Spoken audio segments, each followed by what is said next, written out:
And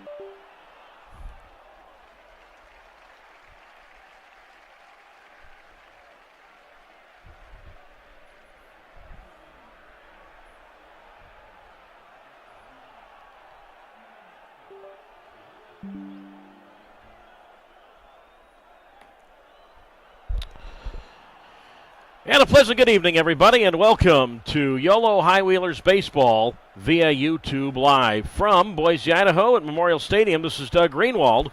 It's the visiting Yolo High Wheelers and the hometown Boise Hawks. And so far in this series, Yolo has taken 3 out of the first 4. A 2-game lead for the second wild card with 8 regular season games left. Yolo has a 2-game lead over Boise with 8 regular season games left for both ball clubs. So, again, this is the 5th game of this scheduled 6-game series. Again, Yolo and Boise getting together here tonight. Pitching matchup this evening for the Yolo High Wheelers. It's a man who's among the league leaders in a few of the categories for the pitchers, and that's right-hander Ben Ferrer, 9-3, ERA of 4.48. For Ferrer, this will be his 13th start and 21st game overall. Ferrer's ERA, I just mentioned, at 4.48, which at this very moment is not enough to qualify to be in the league lead. He just doesn't have enough innings yet, but a strong outing tonight from Ferrer, who has been in and out of the league leaders in ERA just based on how everybody else has done in terms of innings pitched, but Ben should be back in at the end of this game among the league leaders. However, first in the league in wins, he and Michael Peterson of Boise, each with 9 wins to lead the Pioneer League, and Ferrer 6th in the league in strikeouts with 96. So Ferrer gets the baseball tonight, and he'll be opposed by Boise right-hander Luke Malone. And for Malone, his record is at 6 wins and 6 losses. So again, Yolo coming into tonight, a 2-game lead for that second-place wild card. Well, not really wild card, but that second-place playoff spot for the second half. A 2-game lead over Boise entering play tonight. Idaho Falls will be at Oakland later. Now, the Oakland Ballers have a 2-game first-place lead over Yolo.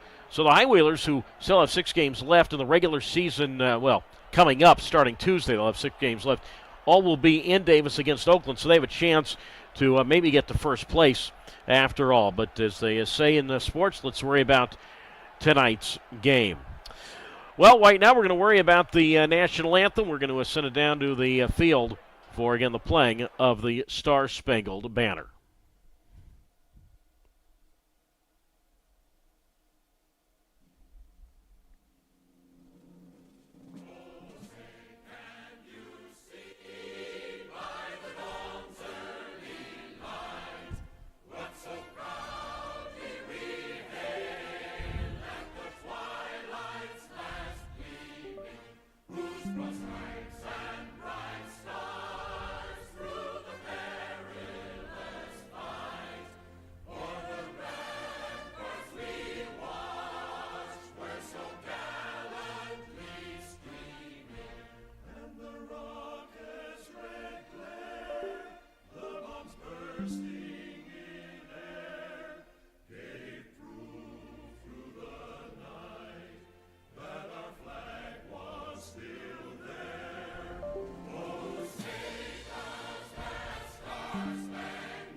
All right, the national anthem here tonight from Boise, Idaho. We'll be back with more in just a moment here on YouTube Live.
And back here on YouTube Live, Doug Greenwald with you as it's the Boise Hawks and the Yolo High Wheelers getting set for action. Let's take a look at the starting lineups first for the visiting Yolo High Wheelers and manager Billy Horton. Again, Yolo's record entering play, and I don't think I mentioned it when we signed on, but Yolo's record entering play overall is at 48-38 and 25-15 in the second half. Meanwhile, Boise at 48-40 and 23-17. All right, look at the starting lineups first for the Yolo High Wheelers, and again, manager Billy Horton leading off, and playing center field is Braylon Skinner. Batting second and at shortstop, Braylon Marine. The third place batter, the designated hitter, Braden Blackford. Batting cleanup and in left field tonight, Jose Gonzalez. Bobby Leday hits fifth and he's at second base. Batting sixth and playing right field, Tanner Smith. At first base is Alejandro Figueiredo, and he bats seventh. Hitting eighth and at third base, Kirkland Banks, and Angel Mendoza rounds out the lineup and does the catching, hits ninth. And on the mound for the Yolo High Wheelers is the right-hander, Ben Ferrer. Again for Yolo and the manager Billy Horton, it's Skinner, Marine, and Blackford. Gonzalez, Leday, and Smith. Figueiredo, Banks, Mendoza, and the righty Ferrer on the mound. For the Boise Hawks and manager Gary Van Tol, Michael O'Hara will lead it off, and he is in center field. Batting second and playing at first base, Micah Yonamine. The third place hitter is the third baseman, Troy Viola. Batting cleanup in his second game now with the Boise Hawks, the designated hitter, Nick Olch. Nick Klemp is in the fifth place spot tonight and does the catching. Tyner Hughes bats fifth, and he's in left field. Tyner Hughes bats sixth, and he's in left field. Batting seventh and playing at shortstop is Trevor Minder. Hitting eighth in right field, Noah Marcello, and the second baseman tonight is Tyler Jorgensen for Boise, and he bats ninth. And again on the mound is the native of Round Rock, Texas, Luke Malone, the right-hander. So he gets the start tonight for Boise. So again for Boise and manager Gary Van Tol, it's O'Hara, Yonamine, and Viola, Ulch, Klemp, and Hughes, Minder, Marcello, Jorgensen, and the pitcher in Malone on the mound. The starting lineups here tonight. The umpires for tonight's game, calling balls and strikes, is Elliot Sparks. The umpire at first base, Brandon Hastings. And the umpire around at third is Cody Kernut. And Cody Kernut is the crew chief. All right, ready to go as Luke Malone is out of the windup. And the first pitch of the game to Braylon Skinner is taken for a strike on the outside corner on one. And we are underway at 7:09 Mountain Time here from Boise, Idaho. Malone right back, and that pitch is taken for a strike on the outside corner. And the count is now at 1-1 strike to the game's first batter in Braylon Skinner, who swings here. And he lines this one toward left field. That's going to get down a base hit. And Skinner is going to hustle toward second. And the throw from the left fielder Hughes not in time. Taken on one hop by the second baseman Jorgensen. And Braylon Skinner opens tonight's game with a double to left field. Good hustle there by the left fielder Hughes. He had to go over toward the line. But Skinner, of course, has good speed, as you know. Among the league leaders in stolen bases. Fourth in the league with 38. But heads-up base running there, read the play the entire way, and he has a leadoff double. So just like that, man at second, nobody out, and now it's Braylon Marine who digs in, and he takes a strike on the outside corner. And the count moves to no balls and one strike to Braylon Marine, the team's best hitter in terms of average. Digs in at .380. He has 8 homers, 64 runs batted in. And the next pitch is inside for a ball from Malone. And the count is a 1-1 strike. So again, Marine, third in the Pioneer League with that .380 clip. And the pitch on the way, and that's low ball 2 from Malone. And the count moves down to 2-1 strike. In from Luke Malone, who went to a couple of different schools in Texas to play his baseball, Texas A&M Corpus Christi, and also played at Texas San Antonio. The 2-1 pitch to Marine, and that is slapped on the ground, and that's going to get through into right field, a base hit. Billy Horton's going to wave Skinner to the plate, and he will score with a dive as the right fielder Marcelo's throw not in time, ends up right in front of the home plate area where the catcher Klimp has to grab it. And in the span of just 2 batters, Yolo is on the board first. So Braylon Marine finding the hole on the right side of the diamond. So give Braylon a run batted in. That's his 65th RBI. So 1-0 Yolo. As I said, just 2 batters into the contest. And now Braden Blackford will come up. Left-handed batter, and Luke Malone ready to go. And the pitch to Blackford, and that is outside, ball 1. And the count is a 1 ball and no strikes. Blackford bats at .331. He has 12 homers, and he has 59 RBIs. Marine at first base, 23 steals. He's been caught 5 times. So 1 run home quickly for Yolo in the top of the first inning. And again, talking to Billy Horton the other night, says, you know, once one guy gets on, it is contagious throughout our offense. Just gets the other guys clicking.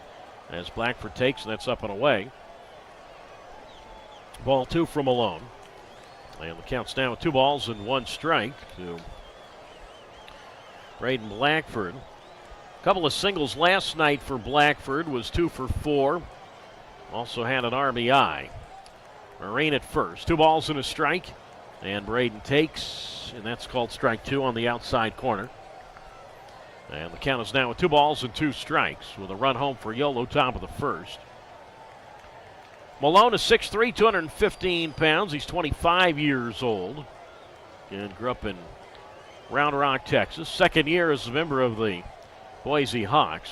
That's the 2-2 here, and that's line foul up along first. And the count remains at 2 balls and 2 strikes to Blackford. Malone, this is his 3rd straight start against Yolo. So we saw Malone twice in Davis. And in each of those games, the High Wheelers beat him. So he's 0-2 against Yolo. 2 ball, 2 strike pitch with Marine at first, and Blackford a late swing and a miss, strike 3. And he is out, looking to be a little indecisive there, and he is down on strikes. And that's the first out tonight for anybody. Malone's first strikeout. 1 down, Marine holds at first. A run home for Yolo, top of the first. And now it's Jose Gonzalez who will come to the plate. Gonzalez, .361. He has 18 homers. That's a team high. Also has a team high 75 RBIs. Gonzalez with that .361 average. That's 8th best in the Pioneer League.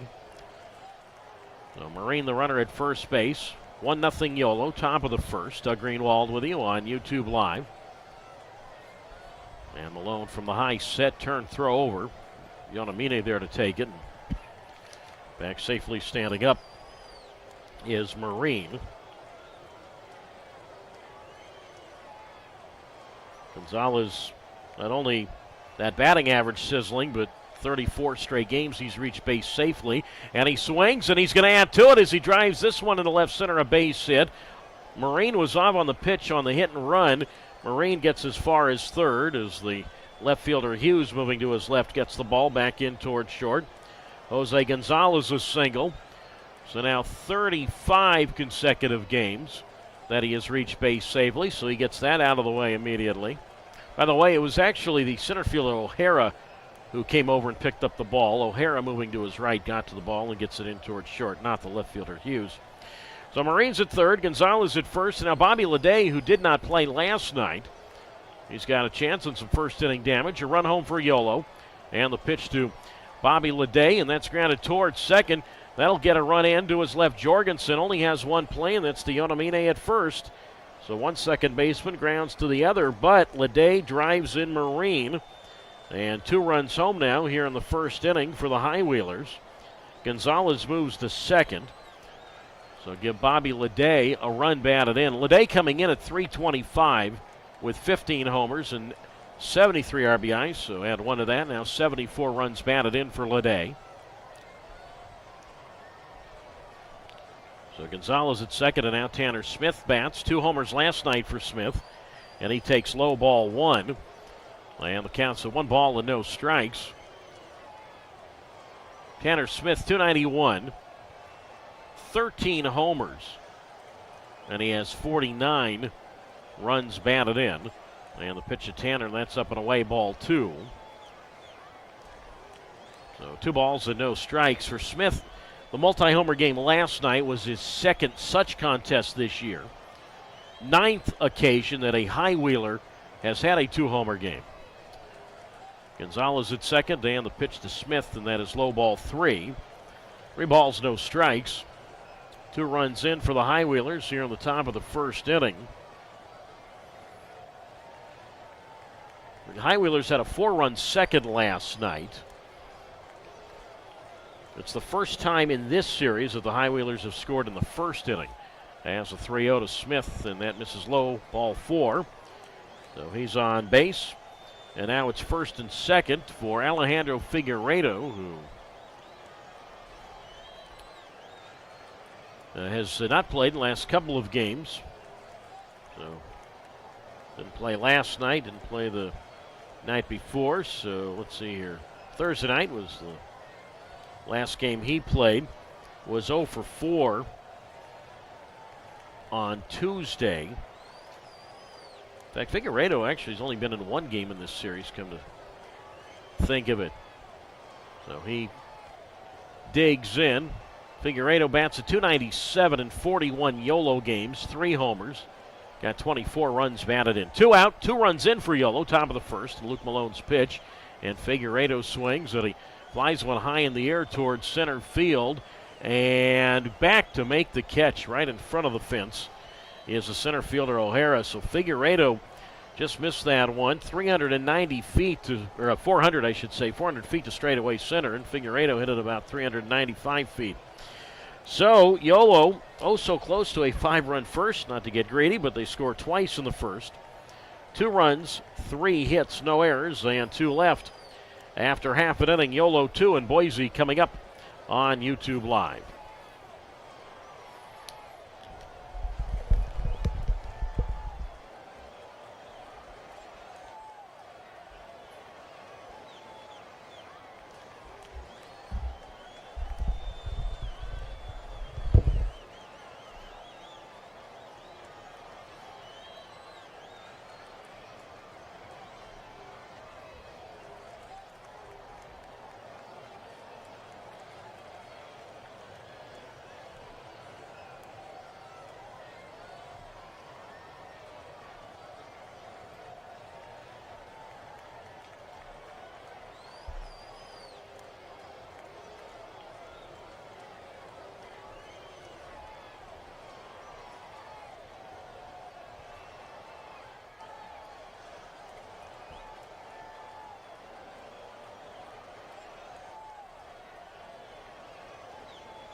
We go to the bottom half of the first inning. 2 runs home for Yolo. And on the mound tonight for the Yolo High Wheelers, one of the best in the league, and it's the right-hander Ben Ferrer, whose first pitch to Michael O'Hara is a called strike on the outside corner, 0-1. 2-0 Yolo. And Ferrer 9 wins this year. Tied for first in the league with Mike Peterson of Boise. As the 1-0 pitch, and that's a strike called on the inside corner. 1 ball, 1 strike to Boise's first batter, and Michael O'Hara, who did not play last night, 281. He has 2 homers, 23 runs batted in. Ferrer's 1-1 pitch, and that's tapped right back to him. Ben Ferrer up with the ball right in front of the mound, and an easy toss to Figueiredo at first. And O'Hara is out, so 1 away just like that. Bottom of the first inning, 2-0 Yolo. And now it's Micah Yonamine who comes up, and he takes a strike on the inside corner. And that count moves now to no balls and 1 strike to Yonamine.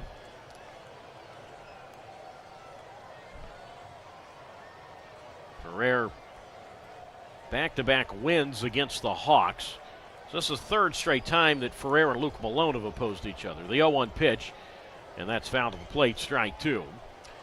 And the count's at no balls and 2 strikes to Yonamine with a 2-0 Yolo lead. Yonamine hits at 340. He has 23 homers and a team best 95 runs batted in. So 1 ball and 2 strikes the count. Ferrer works out of the set for the most part, even with nobody on. Deals, breaking ball, swing and a miss, strike 3. And Yonamine is out. So a couple quick outs here in the bottom of the first inning. 2-0 Yolo. So you got Yonamine to chase there. And now Troy Viola will come up for the Boise Hawks. 340 for Viola. In fact, he and Yonamine co-lead the team in hitting. I don't mean literally down to the 5th or 6th decimal point, but when you look at the 3 numbers after the decimal point, both are at 340. Viola 340, 25 homers, tops on the team in that department, and 88 runs batted in. And the first pitch on the way to Viola is a called strike on the inside corner from Ferrer. And the count is a no balls and a strike with a 2-0 Yolo lead. And Ferrer right back, and Viola swings, and he grounds this ball to the left side. Up with it the third baseman, and Banks, and an easy toss over to Figueiredo at first. And Viola is out, and Ben Ferrer found an easy inning as you're going to find after a 2-run lead to get his night going. So Viola out on the ground ball to third base. Nothing across for Boise in the first, done with 1. Yolo 2 and Boise nothing on YouTube Live.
On we go to the top half of the second inning. Kirkland Banks leads it off, and the first pitch to Banks, swinging a foul ball into the glove, foul tip into the glove of the catcher. Klim, strike 1-0-1. 2-0 Yolo, top of the second, and the 0-1 taken right down the middle from Luke Malone. Quickly strike 2 to Kirkland Banks, and the count is to no balls and 2 strikes to Banks, who opens tonight at 272, 7 homers, 38 runs batted in.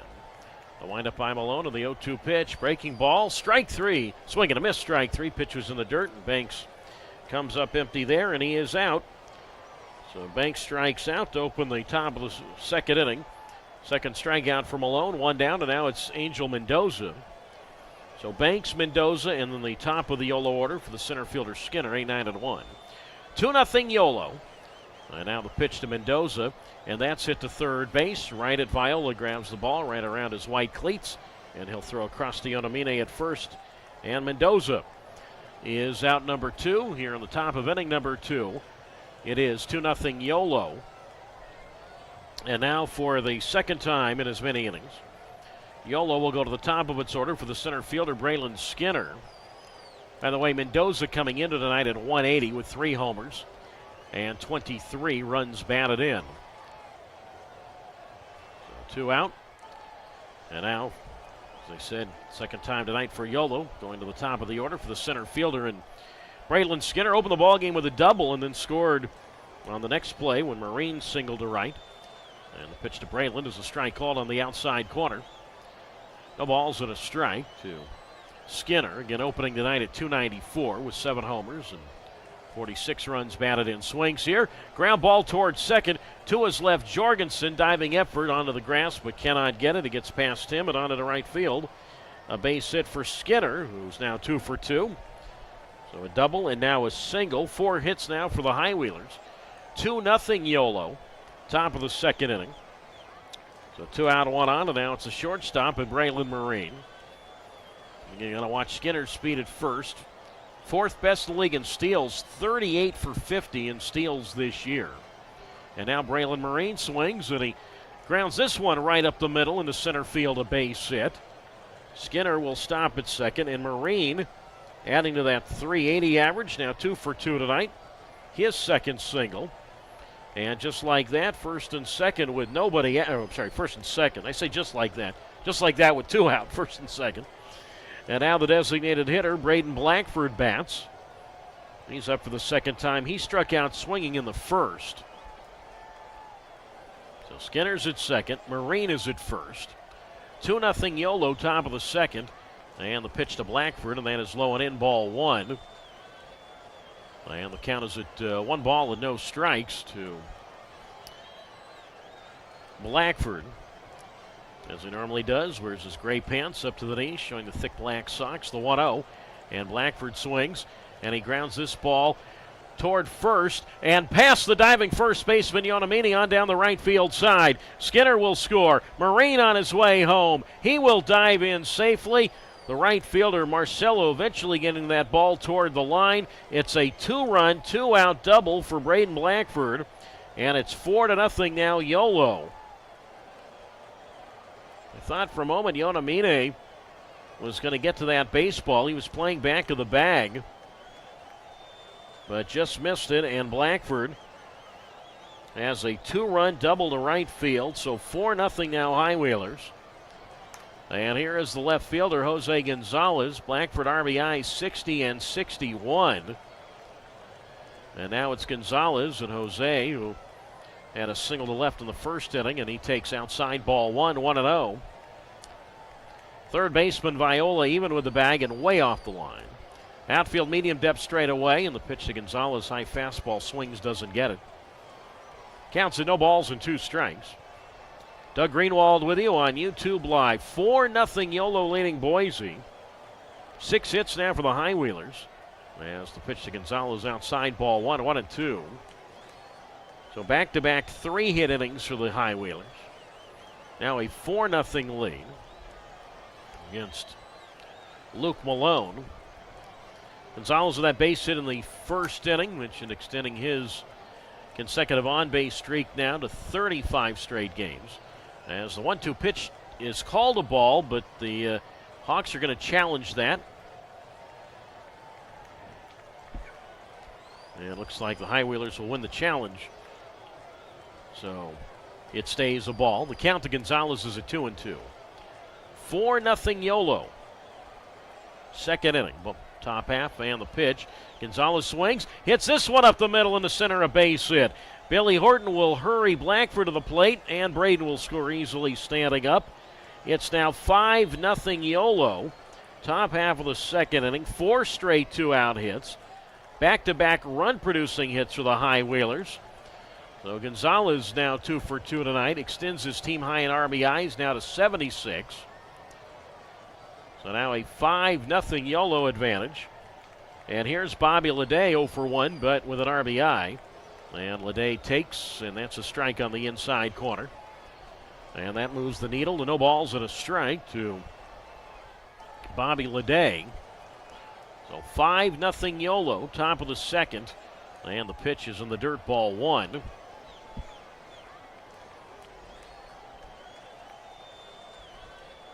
And the count's at 1 ball and 1 strike. So mentioned the High Whalers have beaten Malone twice this year. Last Sunday, beat him at Dobbins Stadium 10-1. As the pitch to Leday up and in, ball 2. 2-1. 5-0 Yolo. Top of the second. Malone 3+ innings in his last outing against the High Whalers. Allowed 5 hits, 3 runs all earned. Walked 1, struck out 2. And offered a wild pitch. As the pitch to Leday. And that swung on and driven toward right center field. That is ticketed for the gap. That's going to get down and go all the way to the wall. Gonzalez is going to run through Billy Horton's stop sign. He's going to be out by a mile. The right fielder, Marcelo, moving to his right. Good hustle there. Was able to get to the ball. Billy Horton was waving Gonzalez, and Jose put his head down and just kept right on going, and he was out by a mile. He didn't even slide. And that ends the top half of the second inning. And it was actually the center fielder O'Hara who got to it, not Marcelo. Leday will be given credit for a single. He didn't get really far past first base, and Gonzalez is out. Put out goes 8-4-2.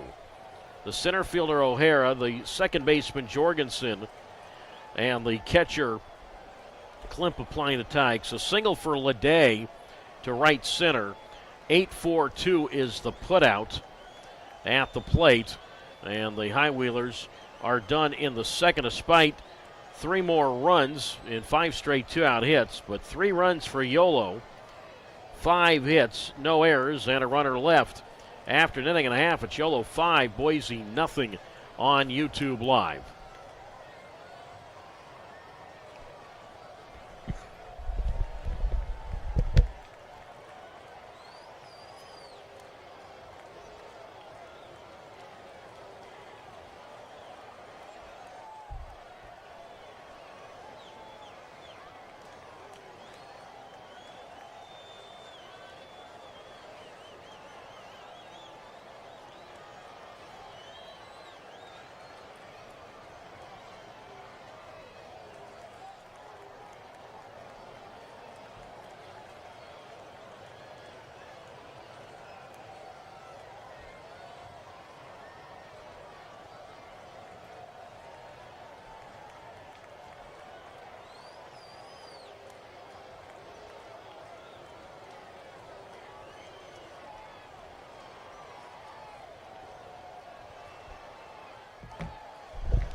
On we go to the bottom of the second inning, 5-0 Yolo, and Nick Olch leads it off for the first pitch from Ben Ferreira's low ball 1. And the count is a 1 ball and no strikes. Olch, Klimp, and Hughes. Here in the second inning, 5-0 High Whalers off and running tonight. Olch's second game as a Hawk, and the former Ogden Raptor takes low ball 2. And the count is at 2 balls and no strikes. Olch in his debut last night, in his debut as a member of the debut of the Hawks, was 0 for 2. As the 2 ball, no strike pitch from Ferreira is taken for a strike on the outside corner. And the count is at 2 balls and 1 strike.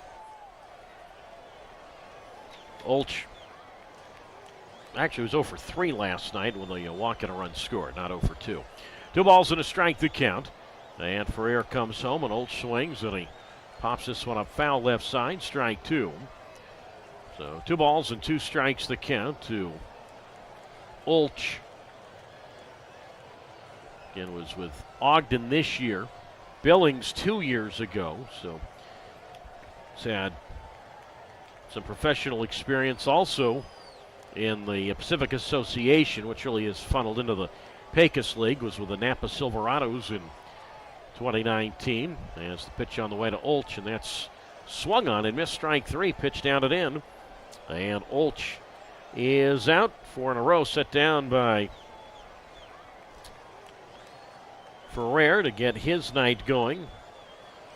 So 1 man out, 5-0 Yolo. Bottom half of the second inning, and now it's Nick Klemp, who hit leadoff last night.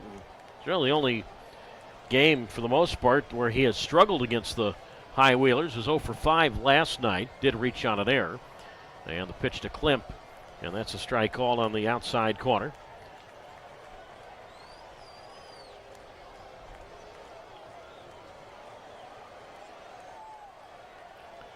No balls and 1 strike to count. Ferrer deals, and Klemp is swinging and a miss at a breaking ball. Strike 2.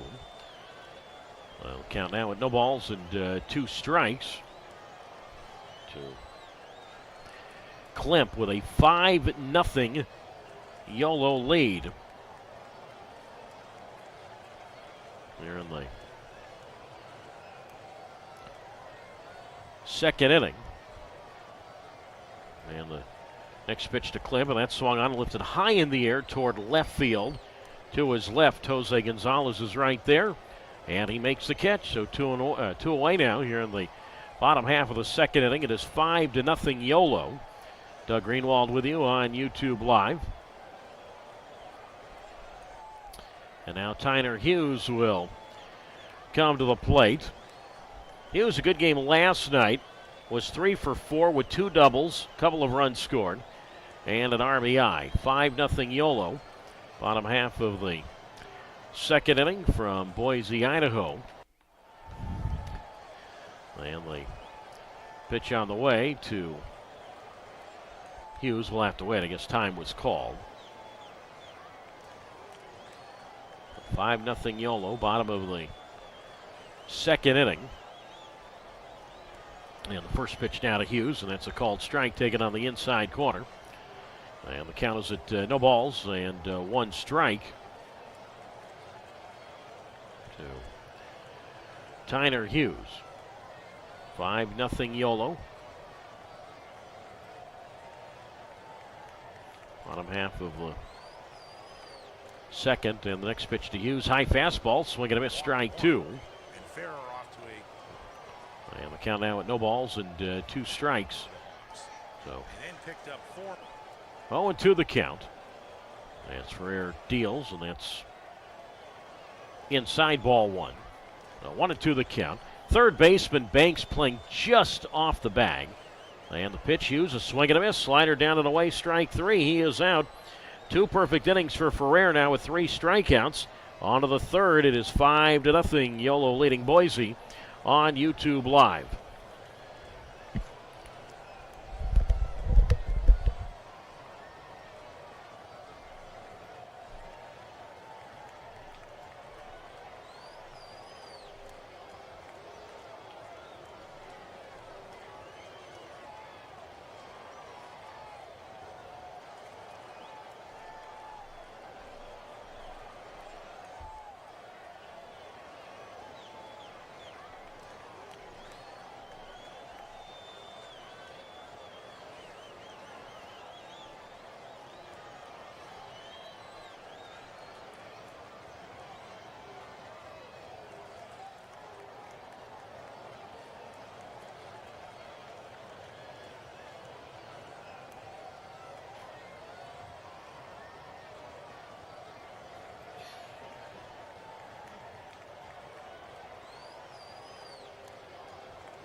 Moving to the third inning tonight, 5-0 Yolo.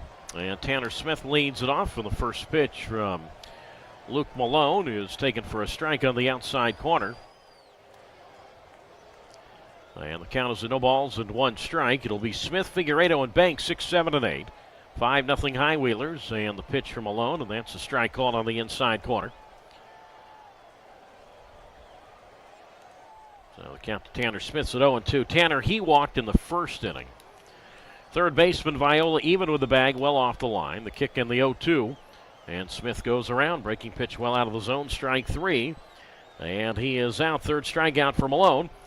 One away, bottom of the third, or top of the third inning, 5-0 Yolo. 5 runs, already 8 hits, no errors for the High Wheelers, and so far nothing for Boise. That includes no base runners. Again, tomorrow we finish this series, and it'll be the final regular season road game for Yolo. We'll have it for you again at 6 o'clock Pacific time here on YouTube Live. Alejandro Figueredo digs in, and he looks low, ball 1. 1 ball, no strikes. Alejandro, he fly to center field in the first thing. I was saying earlier that Figueredo really hadn't played much in this series. He only has played in the first game, so he has not played in the last 3 games. And a breaking ball, swing and a miss, strike 2, 0-2. So he's 0 for 5 in this series when you include the first out he made tonight. So Figueredo just 2 for 17 against Boise this year as he takes low for a ball, 1-2. And again, he hasn't played in, I just mentioned, every game against the Hawks. And here's a guy for the most part has been a regular since being acquired in mid-June by the High Wheelers from Billings. 5-0 Yolo.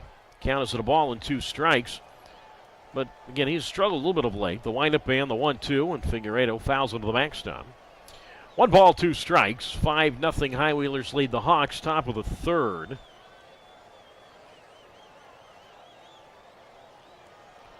And I talked to Billy Horton about that, and he says, look, I love Alejandro. He played for me last year in Billings. I acquired him this year to come to Yolo. The kick and the pitch, and that swung on, hit sharply towards short, but snagged on 1 hop by Minder. And plenty of time to throw to Yonamine at first. And Figueredo is retired. By the way, that is not Luke Malone out there.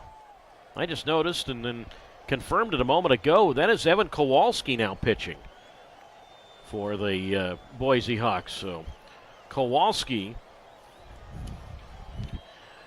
into the ball game. So I apologize for not picking up on that a moment ago. Now it's Kirkland Banks who comes up. He struck out swinging in the second. 5-0 Yolo. And the pitch to Banks, and that swung on and grounded to short. Again, right at Minder, up with the baseball, and then over to Yonamine at first, and Banks is out. So Kowalski, a 1-2-3 third. First time tonight the High Wheelers go in order. On to the bottom of the third, it is Yolo 5 and Boise nothing on YouTube Live.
All right, moving along to the bottom of the third inning. Trevor Minder leads it off, 5-0 Yolo, and Ben Ferrer's first pitch is outside ball one. And the count is a 1 ball and no strikes. It's Minder, Marcello, and Jorgensen. Bottom third of the order and a 5-0 Yolo lead. Bottom of the third. And the pitch to Minder. And that is swung on and popped up. And first base side of the diamond. And that ball's going to land fair, just fair down the right field line. That ball hung up for a while. And I thought that ball was going to go foul and just hung up there and hung up there. And eventually fell in. And by the time the right fielder Smith picks it up, Minder, well, what's the call here? Did that ball land? I guess it did. You know, I'm looking at the ball, and I thought it hit the chalk. And apparently the first base umpire, crew chief Cody Kernett, I guess called it foul. You know, I see Minder hustling towards second. I see the right fielder Smith hustling to pick up the baseball. No penalty in hustling, no penalty in throwing to second. And next thing I know, I see the first base umpire going over toward the middle of the diamond and saying to Minder, no, I ruled that foul. And now Gary Van Tol, the Boise manager, is going to ask the three umpires to meet. So, all right, maybe I'm not totally nuts, maybe partially, but so I saw one thing or didn't see one thing, and Gary Van Tol's seeing one thing, and he thinks the umpires missed it. So we'll see what the ruling is in a moment. Meanwhile, the count to Minder is at 1-1, so it's Minder, Marcello, and Jorgensen, and they're going to keep it foul. So it'll stay a foul ball.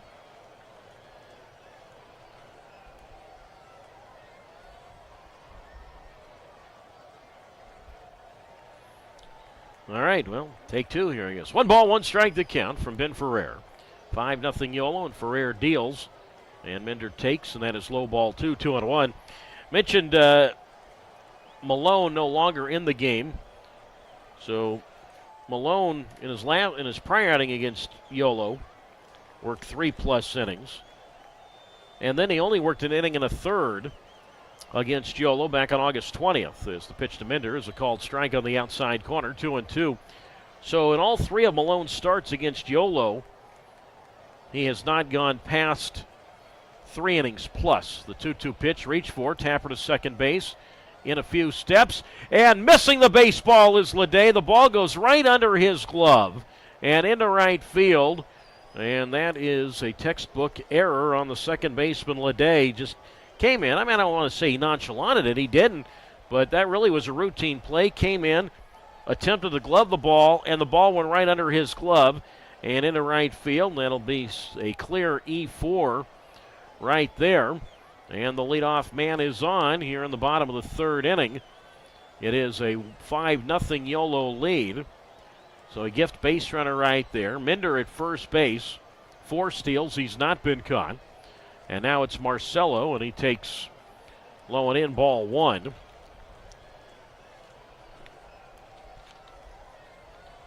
And the count's a 1 ball and no strikes. 5-0 Yolo. Bottom of the third inning, Ferrer delivers, and Marcello is swinging a miss at a breaking ball. And the count is at 1 ball and 1 strike.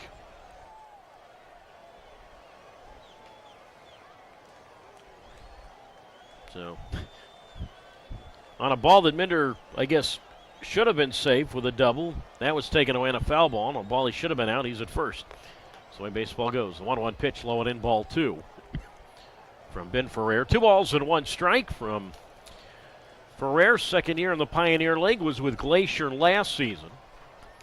2 balls and 1 strike the count. 5-0 High Wheelers, bottom of the third. Minder at first, again being held on by Figueredo. And Ferrer ready to go from the set. And Marlowe swings, ground ball left field, base hit. Banks, who was playing near the bag at third, had no chance to get that one.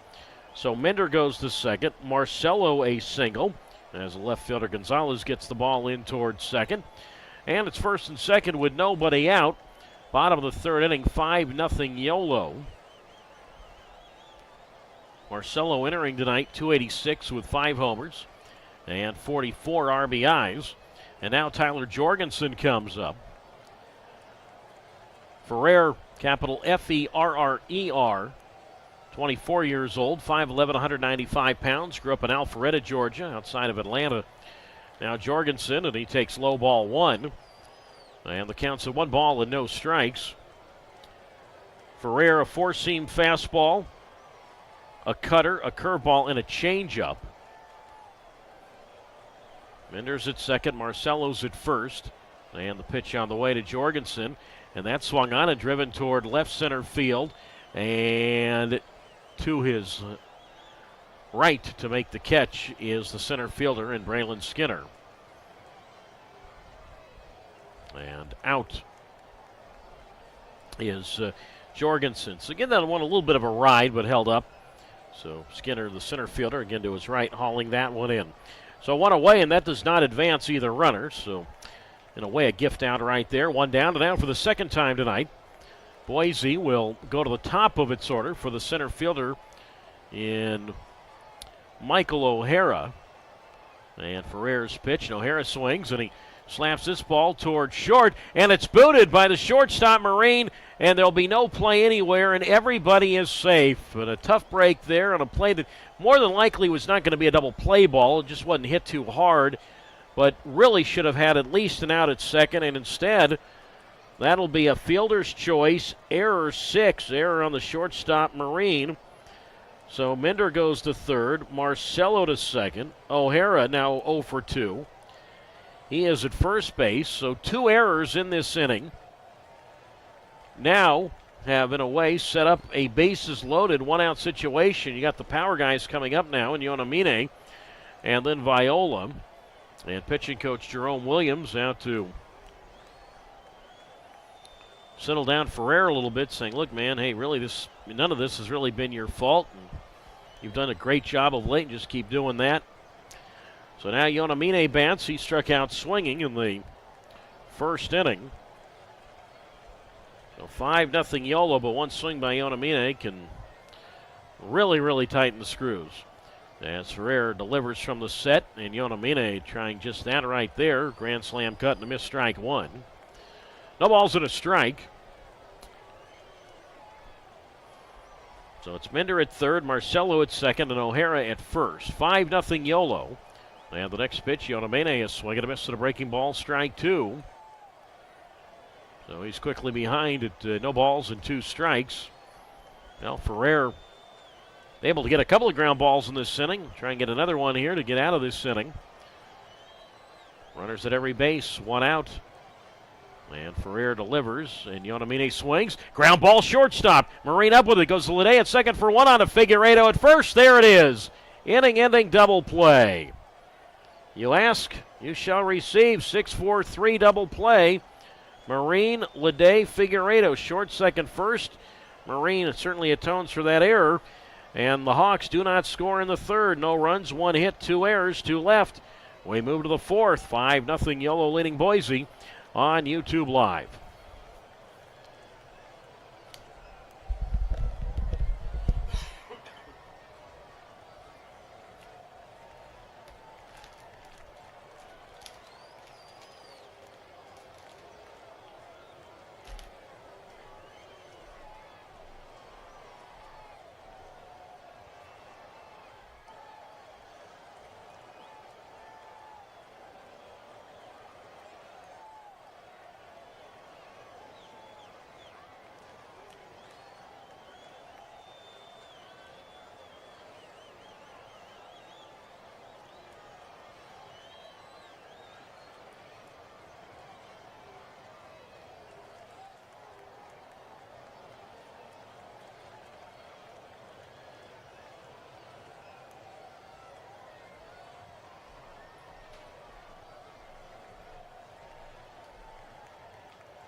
On to the fourth inning, 5-0 Yolo leads Boise. As Angel Mendoza leads it off, and he swings and misses at a high fastball, strike one. No balls at one strike. What a job by Ben Ferrer, able to get into, well, I say he got into trouble. It was the two errors that got him into trouble. It was a check swing, foul ball, right side, 0-7. Yeah, there was one hit in the inning, but, well, Ben Ferrer, and, we talk about the numbers he's had, and I realize that he's not on the mound right now, but I want to, back things up based on what he just did. Tell you more in a moment. Mendoza grounded to third his first time, and Evan Kowalski misses outside, ball one. 1-2 strikes. Mentioned Ferrer coming into tonight, 4.48 earned run average. And for the most part, for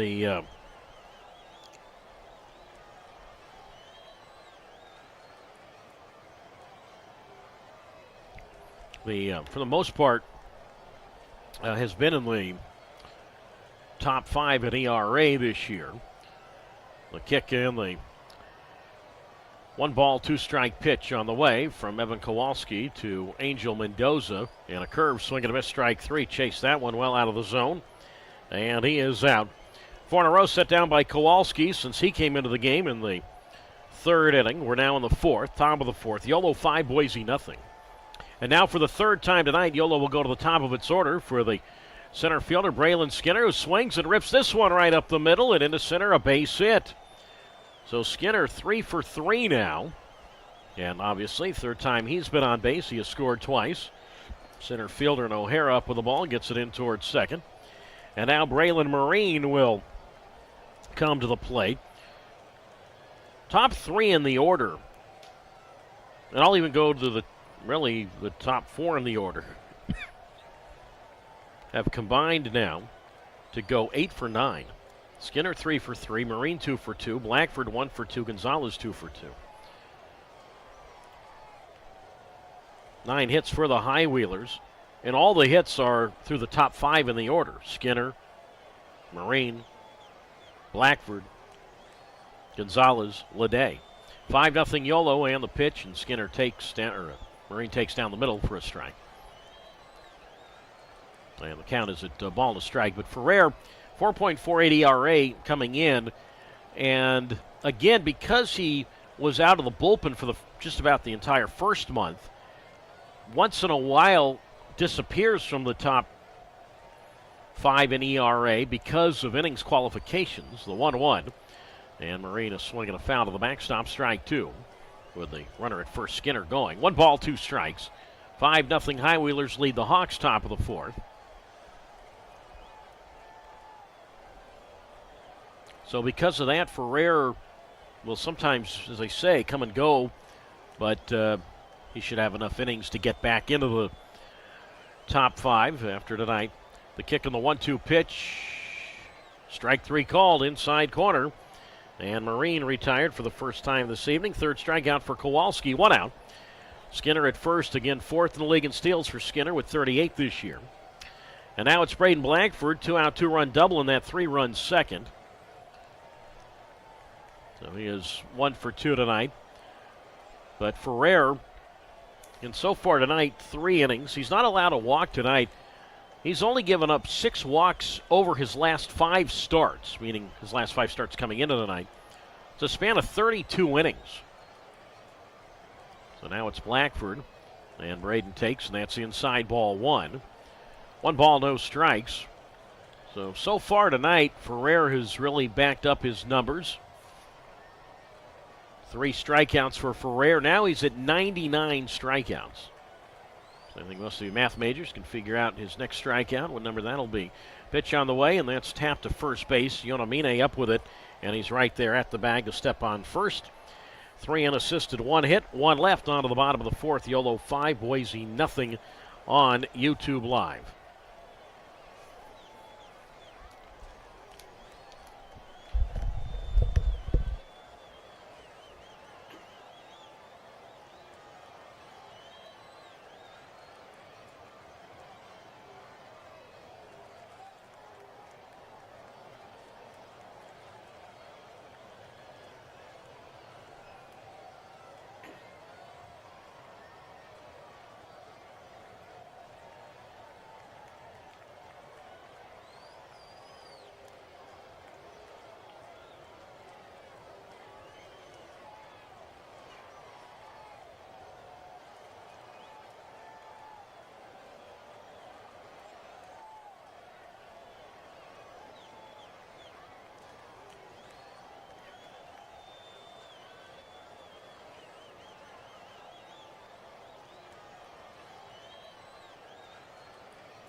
Moving to the bottom half of inning number 4, Yolo 5, Boise nothing.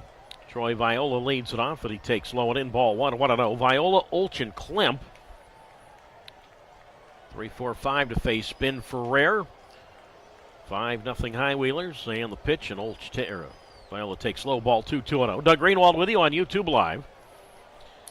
High Wheelers, 5 runs, 9 hits, 2 errors. The Boise Hawks, no runs, 1 hit, and no errors. Viola grounded a short his first time, and the pitch on the way outside for a ball 1-1. He's up the first time. I think I had said that it was the third baseman Banks who got to the ball. It was actually Marine, the shortstop, who made the play. So Viola out on a ground ball to short. Play that went 6-3. So 0-1 the count, or 1-1 the count to Viola. Ferrer right back, and that swung on and popped up back of the plate, and the catcher Mendoza over to have a look, and the ball lands in the stand. Strike 2. 1 ball, 2 strikes from Ferrer, who played his first 3 years of college at the University of South Carolina Upstate, which when you look at South Carolina, there's not really much difference with that state being so small, whether you're upstate or downstate, but University of South Carolina Upstate, which is in Spartanburg, not far from the North Carolina border. The kick of the 1-2 pitch, and that's foul to the backstop. Count holds at 1-2. And then Ferrer went about as far across the country as you can go when he transferred to Oregon State. In fact, both these players right here, Ferrer and Viola, have been to Oregon in common. The kick and the 3-2 pitch, actually, and that is high ball 4. I had some scoreboard has been malfunctioning a little bit, and I apologize not keeping proper track of the count. That's a leadoff walk, so Ferrer just talked about the few walks he's allowed of late, but walks the leadoff man. First walk issued by Ferrer tonight. And now Nick Olch will come up. But let's talk about Viola. He grew up in Bend, Oregon. And Ben Ferrer played college wooden bat league baseball in Bend. So now it's Olch. He struck out swinging his first time. Viola at first. 5-0 Yolo, and the pitch to Olch. And that's laced left field. Base hit. He goes the opposite way for a single. Viola up to second as the left fielder Gonzalez up with the ball. Gets it in towards short. First hit in a Boise uniform for Olch. And it's first and second with nobody out. Back-to-back innings in which the Hawks have had first and second with nobody out. No damage last inning. We'll see what happens here with Nick Klemp coming up in a 5-0 Yolo lead. But 2021, the pitcher in Ferrer played with the Bend Elks. And they mentioned Viola. He grew up in Bend. So now it's Klemp who swings and misses at a breaking ball, strike 1. And the count's at no balls and 1 strike. Yeah, Ferrer, 9 games, 1 as a starter with the Bend Elks of the West Coast League, College Wooden Bat League. And that's where his coaches were members of some of his coaches there were members of the Oregon State baseball staff. As the pitch on the way is outside to Klemp, ball 1. And the count's at 1 ball and 1 strike with a 5-0 advantage for the High Wheelers over the Hawks. Bottom of the 4th inning. So runners lead at first and second, and the pitch. And Klemp looks low, ball 2. And that moves the needle to 2 balls and a strike. So Ferrer able to pitch in front of the Beavers coaching staff. And they liked what they saw. And Ferrer, after the 2021 College Wooden Bat League season, said, look, or I guess they say, look, it's going to be too late for you to come to Oregon State now, but we know you still have another opportunity, or 3rd year coming up at South Carolina Upstate, but stay in touch. And Ferrer did, and eventually transferred the following year, 2022, to Oregon State. Runners at first and second, the 1-2, and Klemp swings on a high chopper towards second. Gloved by Lede, has to get rid of it quickly, and does just in time to Figueiredo at first. So productive out. Klemp hit that high chopper off whether it be home plate or just the dirt right in front of the plate. So Viola moves to 3rd. Olch goes up to second base. 5-0 Yolo. Bottom of the 4th inning. Klemp now 0 for 2. So 1 out. And now Tyner Hughes digs in against Ben Ferrer. He struck out swinging in the second. Lights on now at Memorial Stadium here in Boise, ballpark that opened in 1989. Seating capacity, 3,452. First pitch outside, ball 1-0. I failed to mention this last night, but well, I guess we were off the air by then, but when I put together some of our game notes packages, but last night, the paid crowd, and I mentioned it right at the end of the game, but didn't mention the following statement. Paid crowd, 4,657 last night, and what I should have said to that, and I'll say it now, that was the largest crowd that the High Wheelers have played in front of this season. Meanwhile, that last pitch to Hughes, Mendoza might have been shaken off. The Yolo trainer comes out to have a quick word with Angel. Looks to be okay.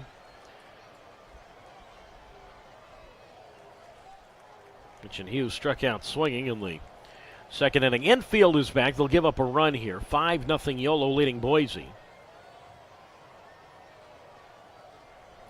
Bottom half of the fourth is Ferrer from the belt. Kicks and delivers, and Hughes takes, and that's in the dirt. Count is at 1 strike to Tyner Hughes. Mentioned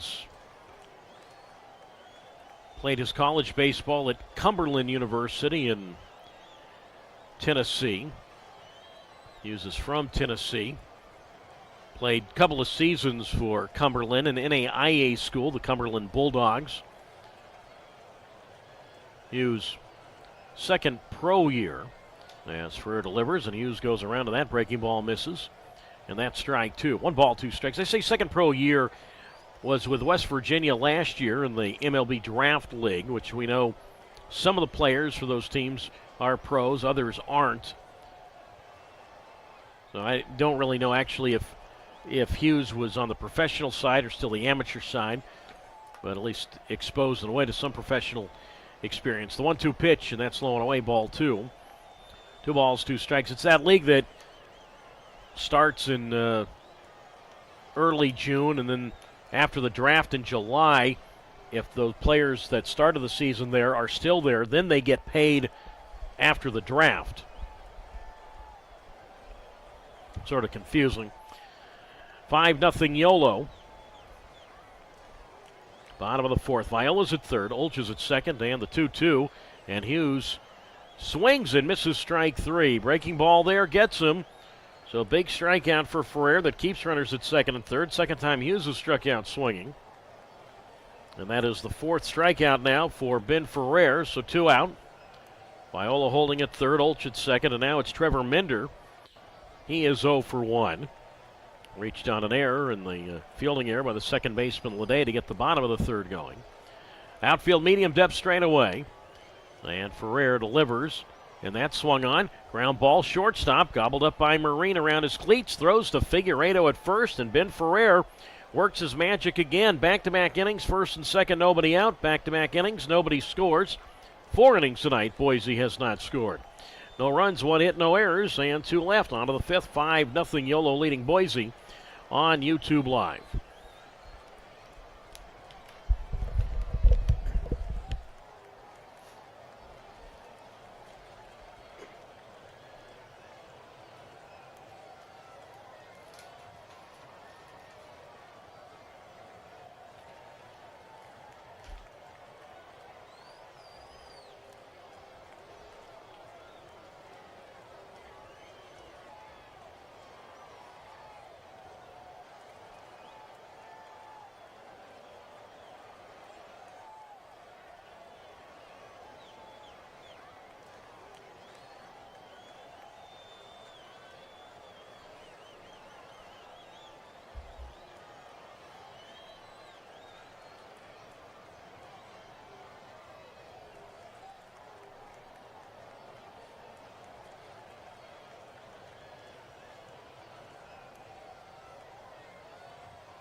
We head to the fifth inning, 5-0 Yolo. And Jose Gonzalez leads off in the first pitch from Evan Kowalski. And that is taken for a strike, 0-1. Gonzalez, Leday, and Smith, 4, 5, 6. Kowalski set for his third inning of relief, and the 0-1 on the way, and that is up and away for a ball, 1-1. Yolo, 5 runs, 9 hits, 2 errors. Boise, no runs, 2 hits, and no errors, but yet plenty of chances. The kick and the pitch, and that's outside 2-1. I say plenty of chances. Certainly the last couple of innings they've had chances, but have stranded 4. 2 balls and a strike. Jose is 2 for 2, couple singles, RBI. 2 balls and a strike to count. Kowalski slides into the windup, and the pitch foul to the backstop, strike 2. 2 balls and 2 strikes. So again, Kowalski mentioned coming on in the third inning in relief of Luke Malone. Kowalski, 2 wins, 1 loss, 34th appearance this year. 33 of them out of the bullpen, 5.21 ERA. As the pitch to Gonzalez is outside, ball 3. So the count's now at 3 balls and 2 strikes. So 3-2 the count. The windup and the pitch, and that's way outside, ball 4. So Gonzalez on base now for the 3rd time tonight. Again, it's certainly well extended his on-base streak to 35 straight games. That's first walk issued by Kowalski. And now Bobby Leday bats. He is 1 for 2 with an RBI ground out. Kowalski we saw for 1 inning here the other night. Pitched a perfect 9th inning. 3rd time in this series he has pitched. We saw him a few times in the series in Davis as Evan pours in a strike on the inside corner. However, Leday and the High Wheelers are going to challenge that. And it's going to stay a strike, so no balls and 1 strike. Gonzalez, he is the runner at first base. 10 steals. He has been caught 4 times. 1 ball, no strikes. And the pitch on the way, and that's a breaking ball taken for a strike on the inside corner. There, the count was at 0-1. That's a breaking ball taken for a strike on the inner half, strike 2. So no balls and 2 strikes the count to Leday. Really 5-0 Yolo lead. Top half of the 5th inning, and the next pitch to Leday, and that is swung on and grounded through the hole between first and second, right field, base hit. Gonzalez touches second. He is on his way to third, and he will stop there standing up. And Leday, a 2-hit game. He's now 2 for 3.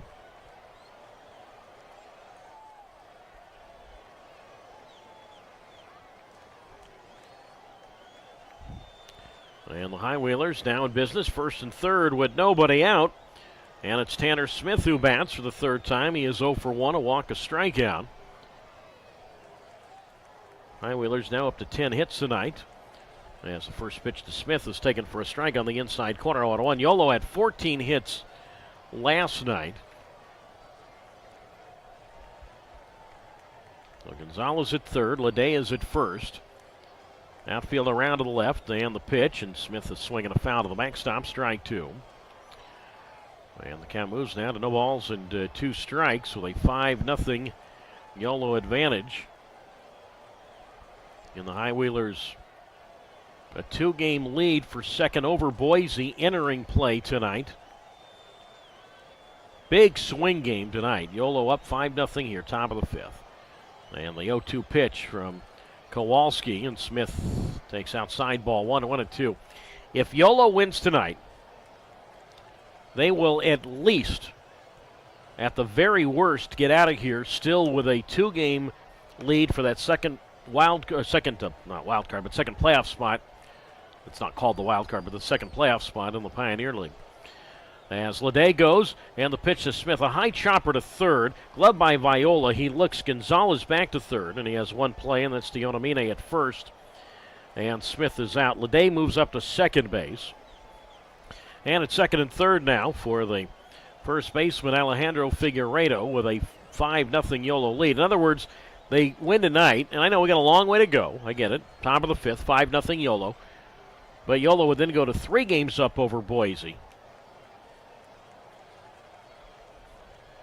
And then even if Boise wins tomorrow, Yolo would still have a 2-game lead. And remember, Yolo's already clinched the season series, although I read, an interesting note I read, and I didn't know this about the playoff situation, that, the top 2 teams in each half go to the playoffs. So, first half, Missoula was the first place team, Glacier the second.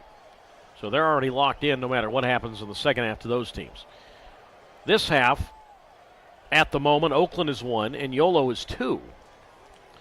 But I thought that if Yolo and Boise should tie, Yolo has the head-to-head no matter what happens, that if they tie for the second half record, that it goes to a tiebreak, or goes to the head-to-head. It doesn't. The playoffs are seeded for the best overall record. It's a little complicated. You can go to the Pioneer League website, pioneerleague.com, but if Yolo and Boise should finish in a second half tie, the first tiebreaker is not head-to-head. The first tiebreaker is overall record. Now, right now the overall records, Yolo is 48-38, Boise's 48-40. And remember, Yolo is going to play 2 less games no matter what. Remember the 2 games that were canceled because of light issues real early in the year. Light issues at Dobbins Stadium, games that were not made up against Rocky Mountain. They're going to pass on Figueiredo. They're going to walk him intentionally. So, intentional walk moves Figueiredo to first. It's now the bases loaded, 1 out for Kirkland Banks. 5-0 Yolo. Kowalski out of the windup. And the pitch to Banks is swinging a foul at the plate, strike 1. 0-1 the count to Banks, who has a grand slam this year. That was at Oakland in early July. So Gonzalez at third, Leday's at second, and Figueiredo is the runner at first base. Banks 0 for 2 tonight. Third baseman Viola in on the grass, and the pitch, and that swung on and hit in the hole towards short, and glove by the shortstop Minder. He tried to go to third, lost control of the ball. I think the runner Leday was going to be safe anyway. Everybody is safe. Gonzalez scores. Leday to second. Leday to third. Figueiredo to second. Banks on at first. It is now 6-0 Yolo here in the top half of the 5th inning. And that ball was hit deep in the hole at short. It'll be an infield single for Kirkland Banks, so give him an RBI. Yeah, the force was available, but Minder just didn't really get a grip on the baseball. As I said, I think everybody was going to be safe no matter what. So 6-0 High Wheelers. Now it's Mendoza. And the first pitch to Angel, and that's inside, ball 1. So 1 ball and no strikes the count. So 6-0 High Wheeler lead. Viola still in on the grass at third, and the pitch, and Angel takes. Outside, ball 2. 2 balls, no strikes. RBI for Kirkland Banks is his 39th. So the leadoff walk comes back to hurt for at least 1 run here in the top of the 5th. 6-0 High Wheelers. Kowalski out of the windup delivers, and Mendoza swings and pops this one up. Infield fly rule no effect. The first baseman Yonamine right in front of the bag in fair territory, and he makes the catch. So Mendoza unable to get anyone home there. 2 out. So Leday freezes at third. Figueiredo at second. Banks at first. And now for the 4th time tonight in already 5 innings, or in just 5 innings, Yolo will go to the top of its order for the center fielder, Braylon Skinner, and he's 3 for 3. And the pitch on the way to Skinner, and that's inside and low. Ball goes to the backstop, and coming in from third to score is Leday. Figueiredo to third, Banks to second. And it's now 7-0 Yolo as the catcher Klemp has to track that one down. So 7-0 now High Wheelers here in the top half of the 5th. So Kowalski charged with a wild pitch there. So Leday scores, Figueiredo to third, Banks to second. Skinner again 3 for 3, couple of runs scored, and the pitch, and that is taken high, ball 2. And the count is now at 2 balls and no strikes.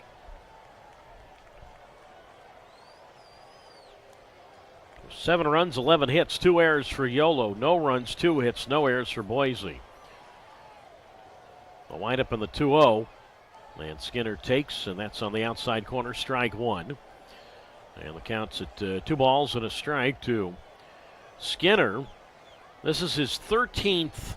Now, who knows? He could have more hits than 3 tonight, but at the moment, it's his 13th 3-hit game this year. 2 balls, 1 strike. Kowalski delivers, and Skinner looks low, and that's ball 3. 3-1 with the shortstop, Braylon Marine, on deck. Well, the Highwheelers off and running tonight, off and running last night at an early 6-0 lead. Right now in this game, 7-0 Yolo. Top of the 5th. The windup and the pitch on the way to Skinner, and he swings and he pops this one up. Shallow left field. Hughes comes in, and the left fielder in shallow left puts it away. So Skinner retired for the first time tonight, but Gonzalez, the leadoff walk, leading to 2 runs here in this 5th inning. 2 runs, 2 hits. No errors, and 2 left. Halfway done, we go to the bottom of the 5th. It's Yolo 7 and Boise nothing on YouTube Live.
Halfway done, we go to the bottom of the 5th inning. Yolo 7, Boise nothing. Doug Greenwald with you on YouTube Live. And Noah Marcello to lead it off against Ben Ferrer. It'll be Marcello, Jorgensen, and then the top of the Boise order for the center fielder and O'Hara. The first pitch on the way to Marcello is low inside, ball 1. 1 ball, no strikes. Marcello singled to left field in the 3rd inning. 7-0 Highwheelers, and the pitch. And Marcello was swinging a miss at a breaking ball, strike 1. And the count's at 1 ball and 1 strike. Well, 2 out of the last 3 games, Yolo, everybody in the starting lineup has reached base safely. Tonight, through just 5 innings now, since through 5 offensive innings for Yolo, 8 of the 9 Highwheelers have reached base safely. Only Mendoza, the catcher, hasn't. Next pitch, swing and a miss, strike 1, breaking ball in the outer half. 1 ball, 1 strike. As Ferrer deals, and the pitch, Marcello looks blown away, ball 2. 2 balls and a strike to count to Marcello. Again, talked a lot about him when Boise was playing at Yolo last week. Bay Area product who went to Sarah High School. 2nd year with the Hawks for Marcello. As the 2-2 pitch, and that's strike 3 called on the inside corner. Now we'll see if that holds. Marcello's going to challenge it. And we'll see what the ruling is. And looks like the call has been overturned to ball 3. So the Hawks win the challenge there. So 3 balls, 2 strikes. And Ferrer out of from the set, kicks and delivers. And a fastball, swing and a miss, strike 3. Pitch on the inner half, so they get the strikeout anyway. Just takes one more pitch, one down. 5 strikeouts for Ben Ferrer in 4 1/3 innings. And now here is the second baseman and Tyler Jorgensen. Jorgensen, he's 0 for 1. He flied to center his first time. 7-0 Yolo. And the pitch to Jorgensen, and that swung on and driven toward center field. But right there line toward second. It was driven toward center, but back to make the play, the second baseman, Bobby Leday. That was a flare, not really a line drive, sort of a knuckleball or a flare, and Leday, the second baseman, went out toward shallow center and made the catch. So quickly 2 out. Bottom of the 5th inning. And now for the 3rd time tonight, Boise will go to the top of its order for the center fielder and Michael O'Hara. And he takes a strike on the inside corner. And the count is a no balls and 1 strike. O'Hara, he is 0 for 2. 7-0 Yolo, bottom of the 5th. And the pitch, and that is in the dirt for a ball.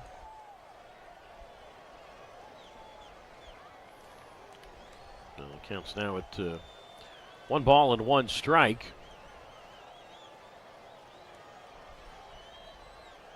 Now 1-1 the count. And the pitch, and O'Hara swings, and he pops on a foul left side. And the count remains at no balls and 2 strikes. So Ferrer in his last start, again, that was last Sunday, that 10-1 win at home against Boise. Struck out 4 over 5 innings. Gave up 5 hits, 1 run earned, walked 3. Allowed 1 home run, and it was to this man in O'Hara. The kick in the 1-2, swing and a tapper foul back of the plate. 1 ball, 2 strikes. But certainly Ferrer, you look at him being a workhorse of late. He had recently a span of 3 straight games going 7 innings. He certainly is, given the bullpen a big lift, not having to go to them early. 1 ball, 2 strikes, and the pitch, and O'Hara pops this one up down the left field side, and that will land in the Yolo bullpen. So that's a foul ball down the left field line. 1 ball, 2 strikes. So here's a guy in Ferrer again who began the year as the long man out of the bullpen.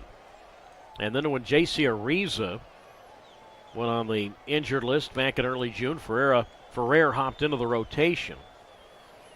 And you fast forward to the last week of August. Cole leads the Pioneer League in wins with 9. Up there in strikeouts, up there in ERA. The 1-2 here to O'Hara, and that's popped up foul. Once again, almost same location, third base side. And the count holds at 2 strikes. So 1 ball and 2 strikes the count to Michael O'Hara. And a 7-0 Yolo lead.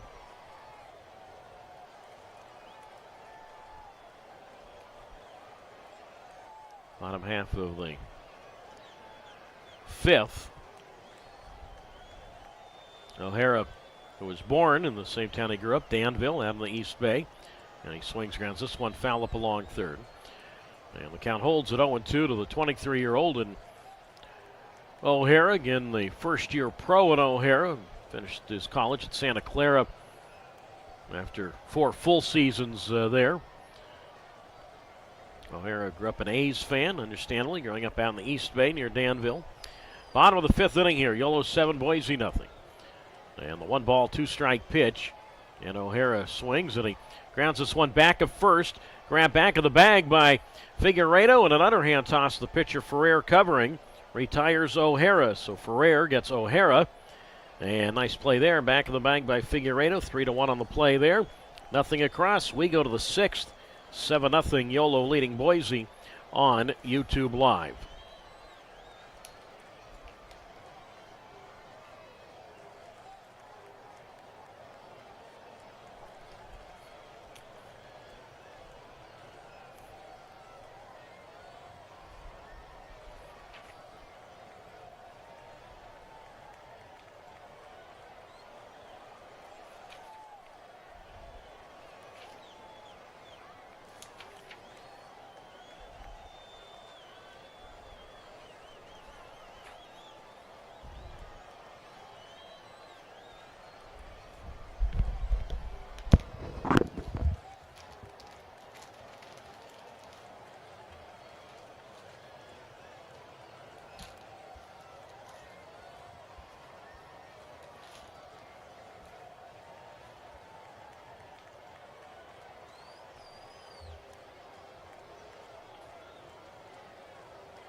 On we go to the top of the sixth inning. It is 7-0 Yolo. And Braylon Marine leads it off, and he swings the first pitch and lines this one into center field for a base hit. So Braylon Marine has himself a single as he greets the new pitcher, the left-hander Blake McFadden, who we have seen in this series. Saw him for a third of an inning the other night with a strikeout. Third time he's appeared in the Boise base games, and McFadden, who grew up near here in Meridian, Idaho. So just like that, leadoff man is on, and Braylon Marine a 3-hit night. 12 hits now for the High Wheelers. So Marine, Blackford, and Gonzalez 2, 3, and 4. So Braylon Marine a single to center. As again the center fielder O'Hara gets the ball in towards second. So Marine, Blackford, and Gonzalez 3, 4, and 5. And now Blackford is 1 for 3, 2-run double, and he swings on a ground ball to first that's foul. No balls and 1 strike.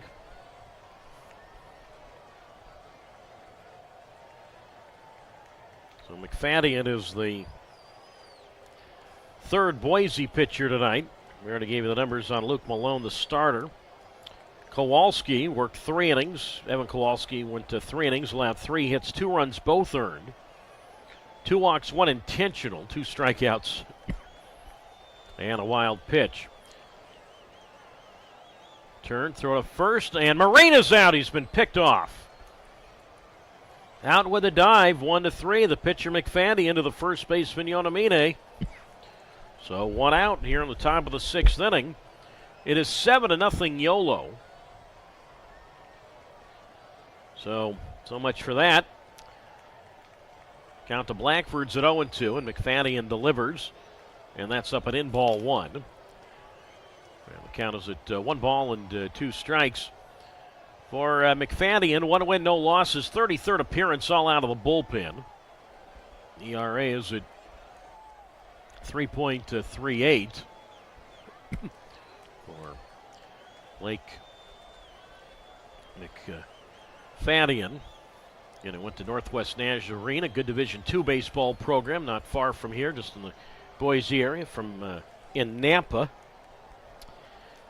2 balls, 2 strikes the count with 1 out. 7-0 High Wheelers, top 6, and the pitch, and Blackford swings, and he flies this one high in the air toward right field, and over to his right to make the catch just on the lip of the warning track is Noah Marcello, 2 down. Just a little too much height on that baseball. So Blackford is retired, 2 away. Top half of the 6th inning, 7-0 Yolo. And now the left fielder and Gonzalez Jose will come up to face McFadden, who's 26 years old, 6'3", 215 pounds. 3rd year pitching professionally in his home area. All of his pro experience have been with the Boise Hawks. So now it's Gonzalez perfect tonight, 2 for 2, couple singles, a walk, and a run scored. 7-0 Yolo. And the kick and the pitch, and Gonzalez swings and swats one high and foul, left side, strike 1. And the count's at no balls and a strike. Northwest Nazarene, the Nighthawks. Actually saw that baseball field. I was in Boise for a UC Davis women's basketball game last November, and drove around some of the towns during the day, and went over to Nampa. As the pitch on the way is popped up foul, left side 0-2. That's Nampa, capital N-A-M-P-A, not Napa, like Napa County. Nampa, like Tampa. And went over to see the very nice ballpark over at Northwest Nazarene. NCAA Division II program. It had been NAIA for a while. 7-0 Yolo, leading Boise, the 0-2. And Gonzalez jammed with that one, fists it foul left side.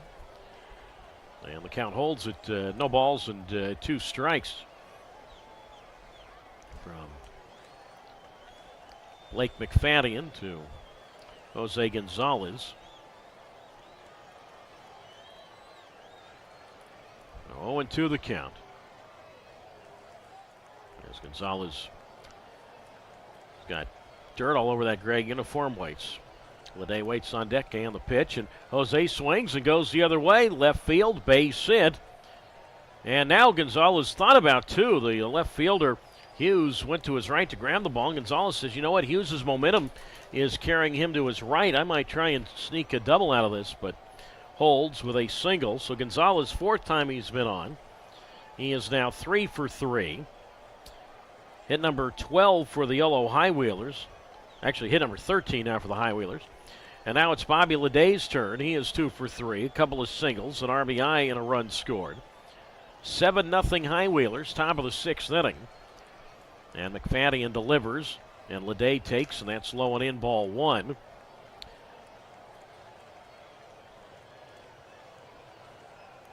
So it counts at 1 ball and no strikes.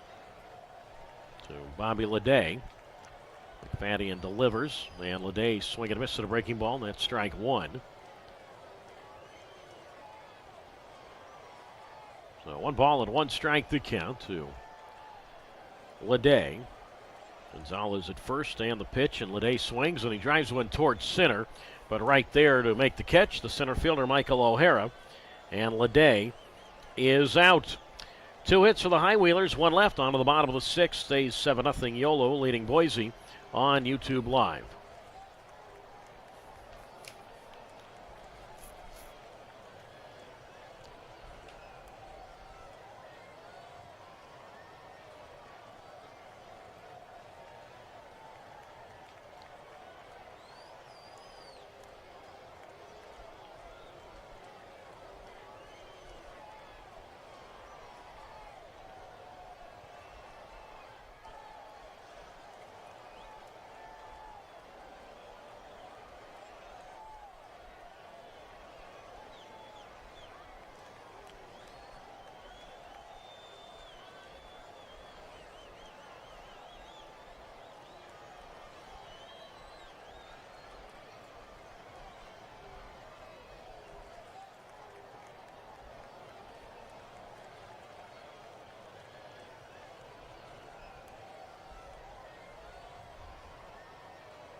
On we go to the bottom half of inning number 6.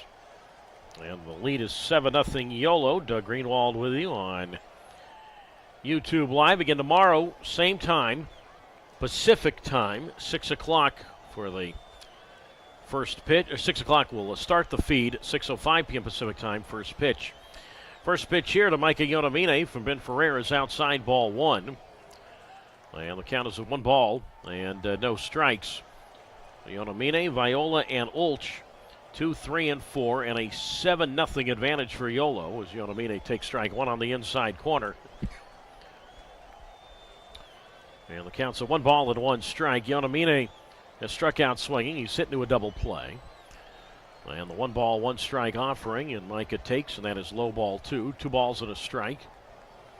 So Yonamine. I mentioned the High Wheelers never finished it. Gray uniforms tonight. Gray shirts, gray pants. Yolo in big black letters spelled across the front of the shirt. Remember the black number on the back, black caps. Boise in the more patriotic shirts tonight. Design of the American flag on the front of the white shirt as the pitch. Yonamine swinging a miss, strike 3. Apparently the count was 1-2. And he is down on strike. 6 strikeouts for Ferrer. Season high this year is 10, so 1 out. And now it's Viola who will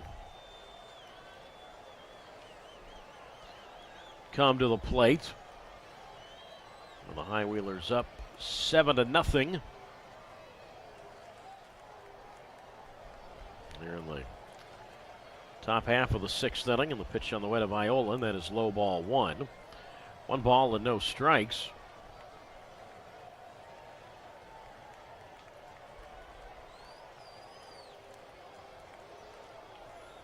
I want to know the count.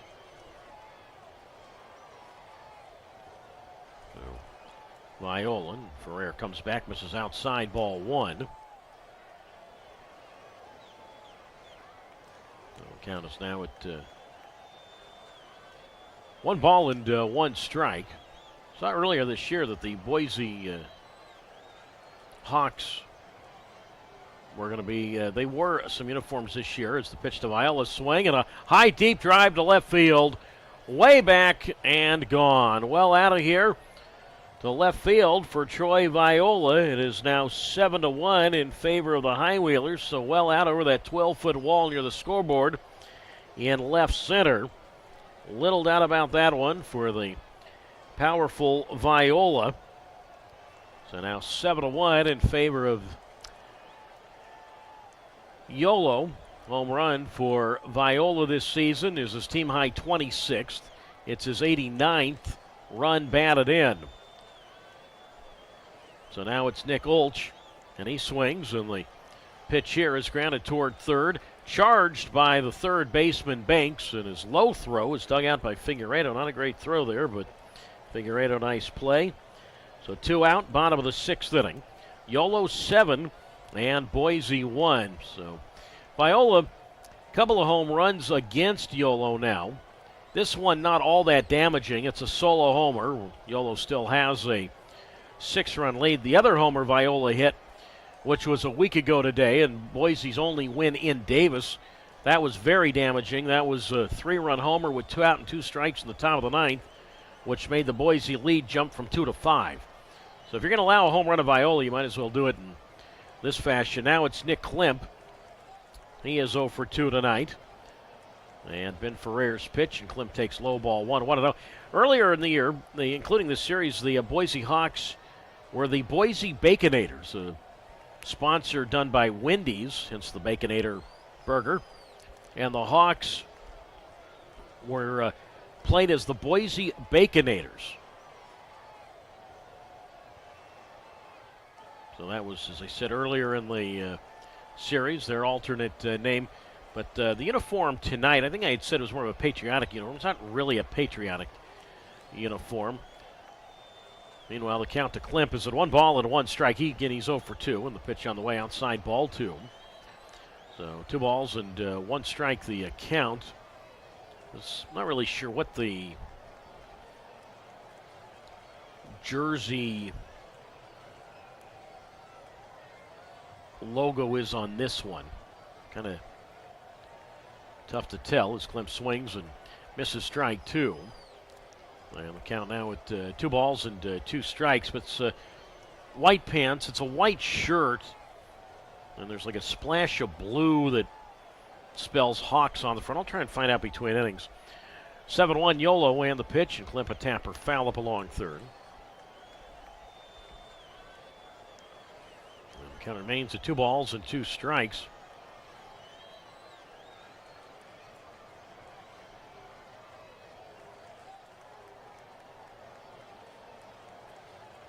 So 2-2 the count to Klimp. 7-1 Yolo. Ferrer from the belt. Kicks and delivers, and Klimp swings, and he grounds this one toward short. Charged and gloved by Marine. Throws on the run. Good pick at first again by Figueredo. And Klimp is out. Home run by Viola. 1 run, 1 hit, no errors, and nobody left. On to the 7th. Yolo 7 and Boise nothing. I'm sorry, Yolo 7 and Boise 1 on YouTube Live.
We move on to the top of the 7th inning, 7-1 Yolo.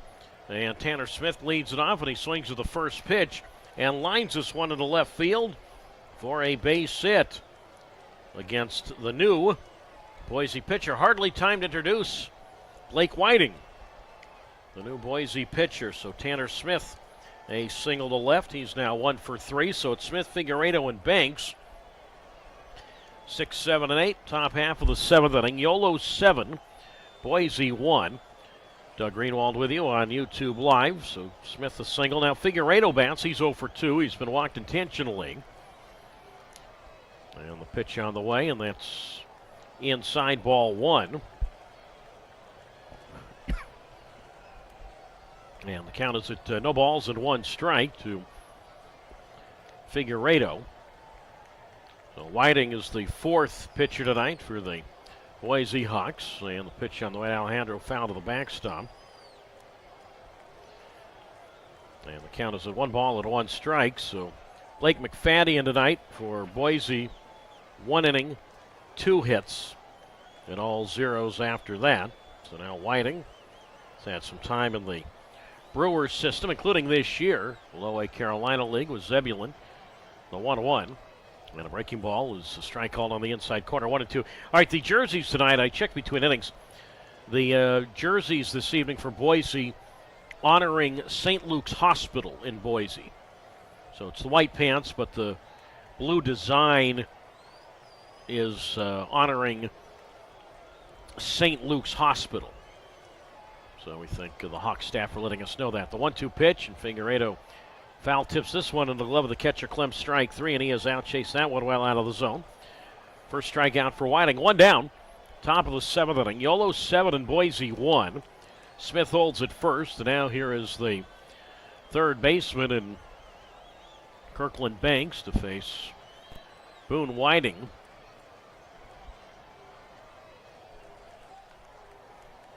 Banks, RBI infield in the 5th, so he is 1 for 3 tonight.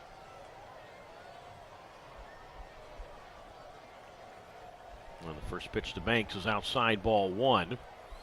So 1 ball and no strikes from Blake Whiting, who's from the Modesto area, grew up in Oakdale, California, 25 years old, 6'2", 180 pounds, played his college baseball at the University of Utah. The pitch to Banks, foul to the screen, strike 1. 1 ball, 1 strike. I read that starting next year, I had no idea about this, but the University of Utah is going to be getting its own baseball facility. For years and years, the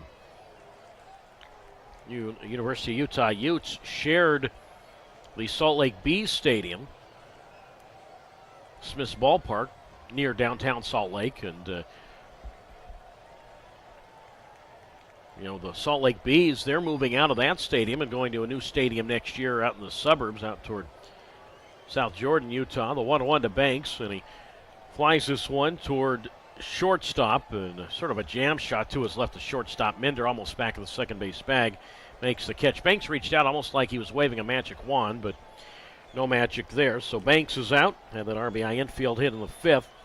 2 down, Smith holds at first. Now Angel Mendoza, the only high wheeler not to reach base tonight.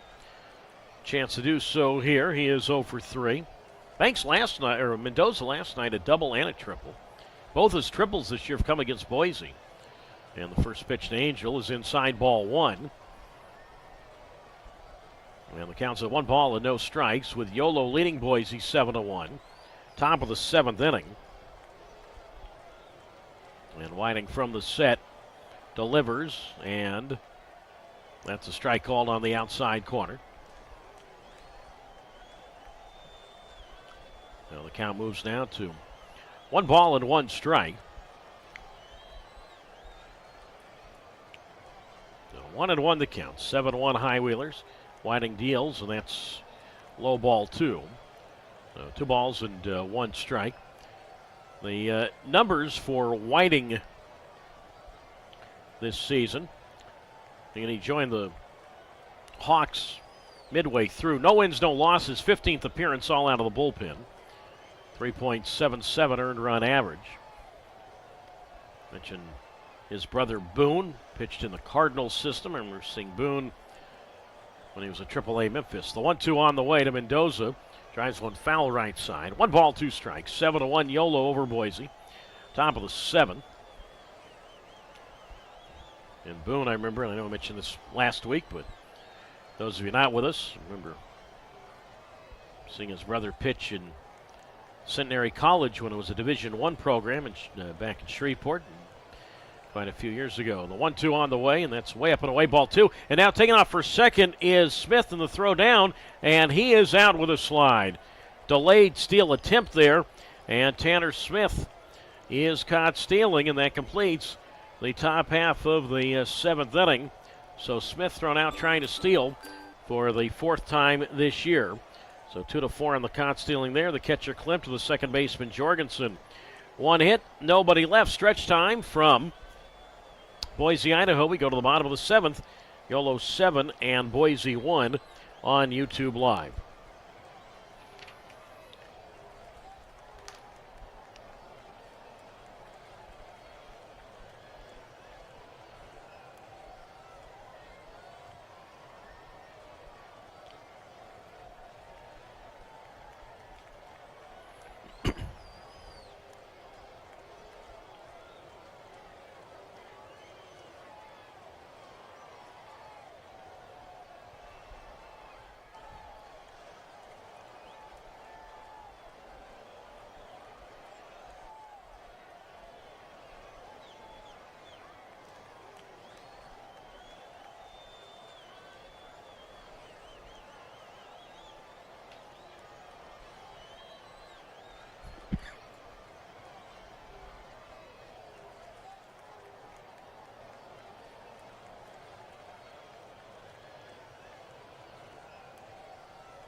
Stretch time from Boise as we go to the bottom of the 7th inning.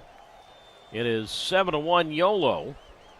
And Ben Ferrer, who's been in from the start, will face Tyler Hughes to lead it off. It'll be Hughes, Minder, and Marcello. 6, 7, and 8 here in the bottom half of the 7th inning.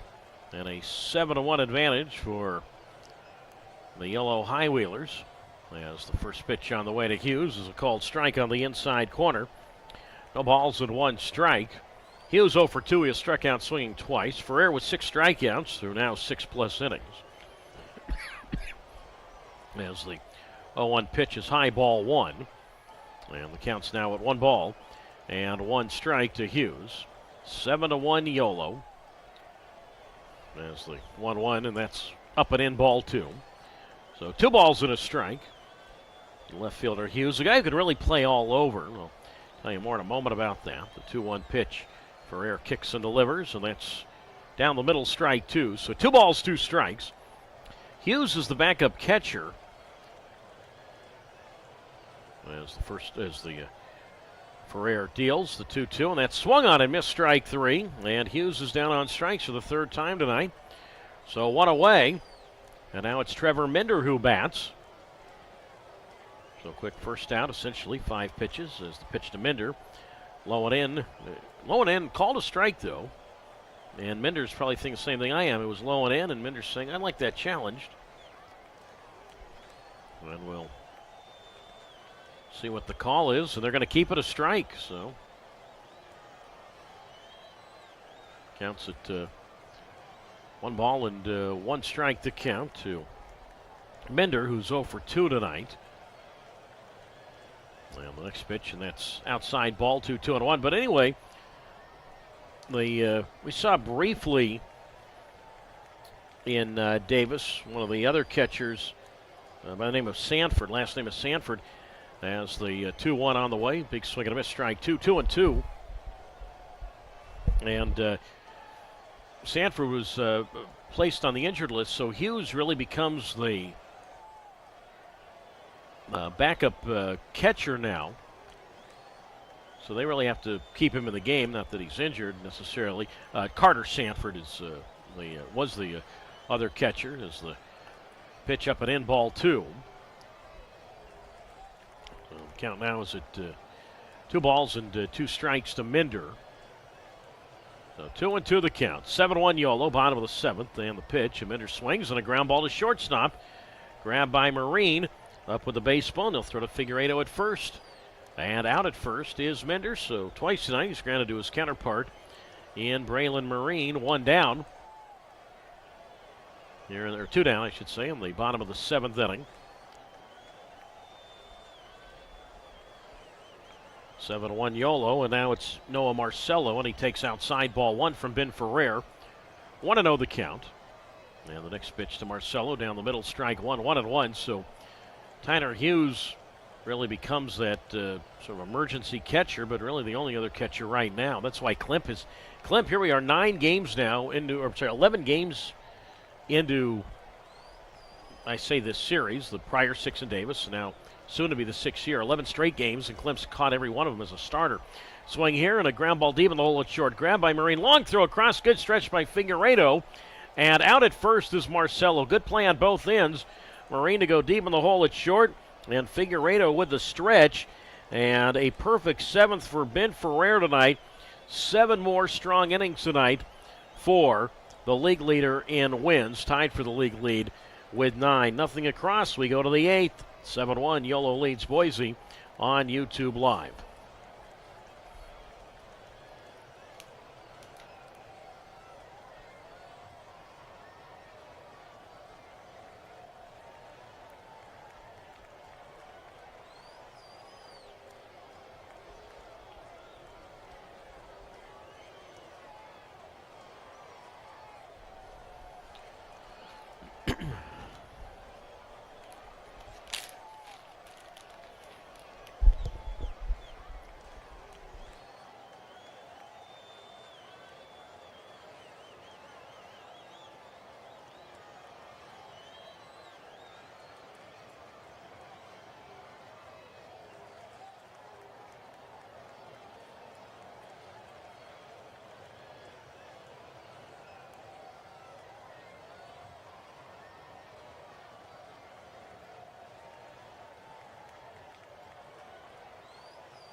On we go to the 8th inning. Yolo 7 and Boise 1.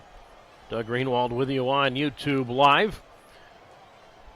High Wheelers 7 runs on 14 hits tonight. So 14 last night, 14 more tonight.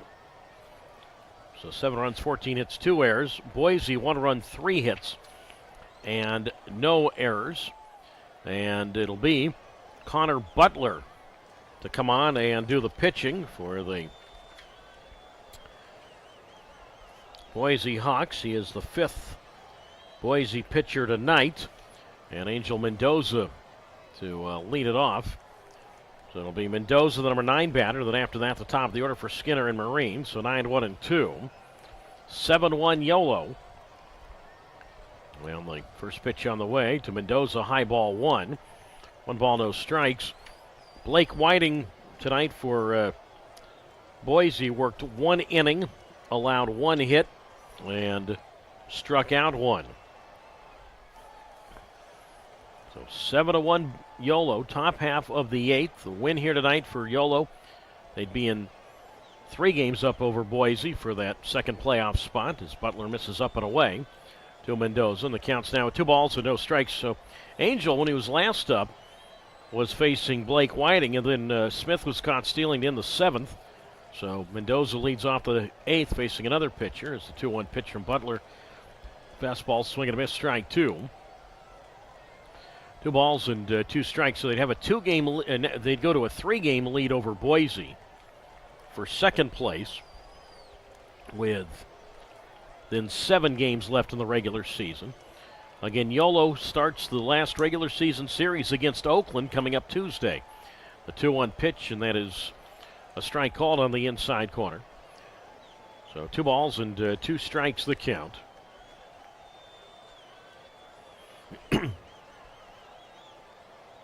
So 2-2 the count to Mendoza, who's 0 for 3. High Wheelers 7, Hawks 1, top of the 8th. And the 2-2, very high ball 3 to Mendoza. And the count moves now to 3 balls and 2 strikes.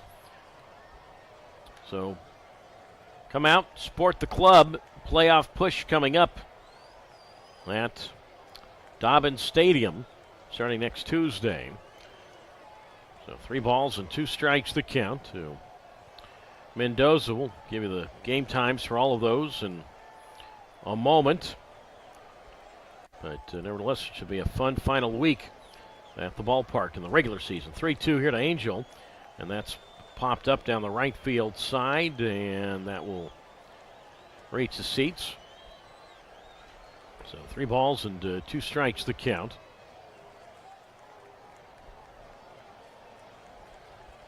And who knows? I mean, again, we still got, after tonight, 7 games left in the regular season. 6 of them against Oakland. That'll be starting, as I said, on Tuesday. By the way, mention the game times for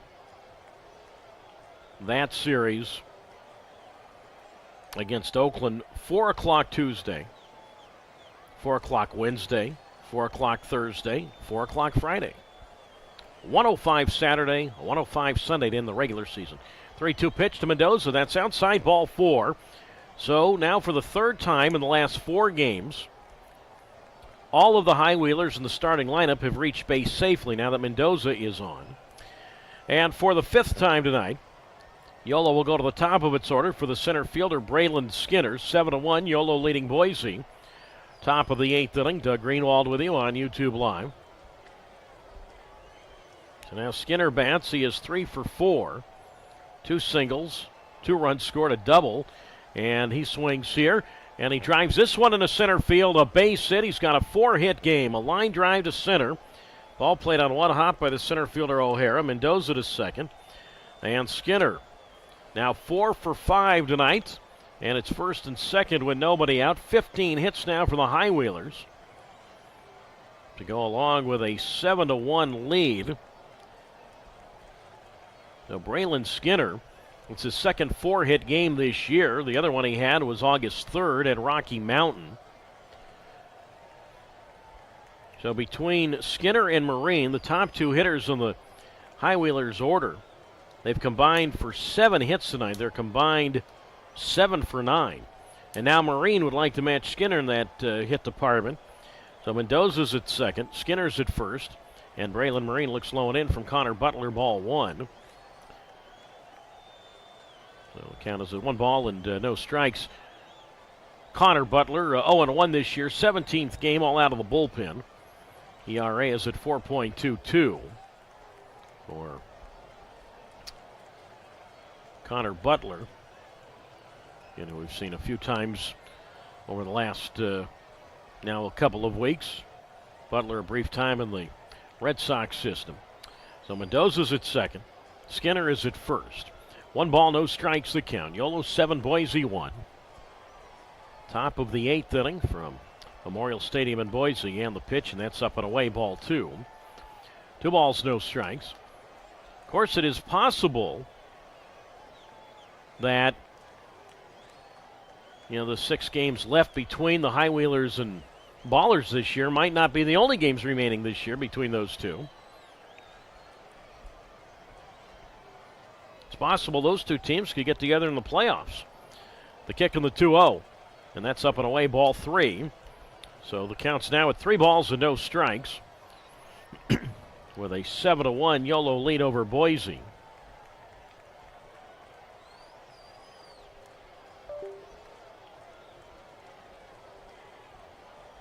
Kick in the 3-0, and Marine takes, and that's down the middle, strike 1.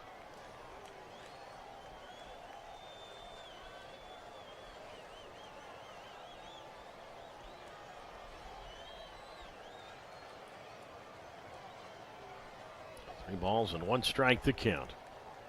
7-1 Yolo, and the pitch to Marine. Shot foul up along third.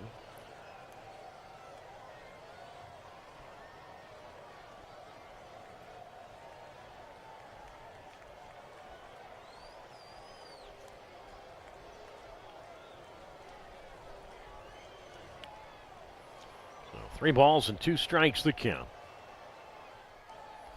3-2 the count. Runners at first and second. Nobody out, top 8. Butler delivers, and Marine strokes one down the right field side, foul. And the count holds at 3 balls and 2 strikes.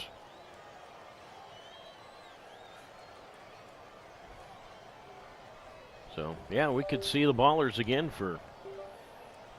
in that first round. 3-2. And again, the payoff pitch from Connor Butler. Here it is. And Marina Tapper fouled the play. And the count remains at 3 balls and 2 strikes. Yeah, so how the playoffs work, and I mentioned this earlier. Champions, the first 2 teams, the top 2 teams in each half. And then how they're seeded, though, is through the overall records. Then it goes the overall record in terms of seeding. 3 balls, 2 strikes. And the pitch, and Marine swings. And he pokes this one just past the shortstop Minder into center, a base hit. Mendoza will get as far as third. Skinner to second, and Braylon Marine has a 4-hit game. He is now 4 for 5 tonight. Center fielder O'Hara up with the ball, gets it in towards second. So Marine coming into tonight, third in the Pioneer League and hitting at .380. He's going to add 4 for 5 to that. And now the bags are full with nobody out, and it's Braden Blackford who will come to the plate for the 5th time. Blackford, a 2-run double in the second. He's 1 for 4. And Butler's pitch, and Blackford takes, and that is low, ball 1. 1 ball and no strikes. Blackford does have a grand slam this year. As the 1-0 is inside, ball 2, 2-0. That was at home against Oakland. Next pitch is inside, ball 2, 2-0. Bags full, nobody out, 7-1 High Wheelers. The 2-0 pitch, that's way inside. The ball gets away, and coming in to score, the ball got away from the catcher Klimp, and coming in to score is Mendoza to make it now 8-0 Yolo. So much for a grand slam for Blackford here. Skinner goes to third, Marine to second. I think Blackford's saying, man, I want a chance at a grand slam, but it's a wild pitch.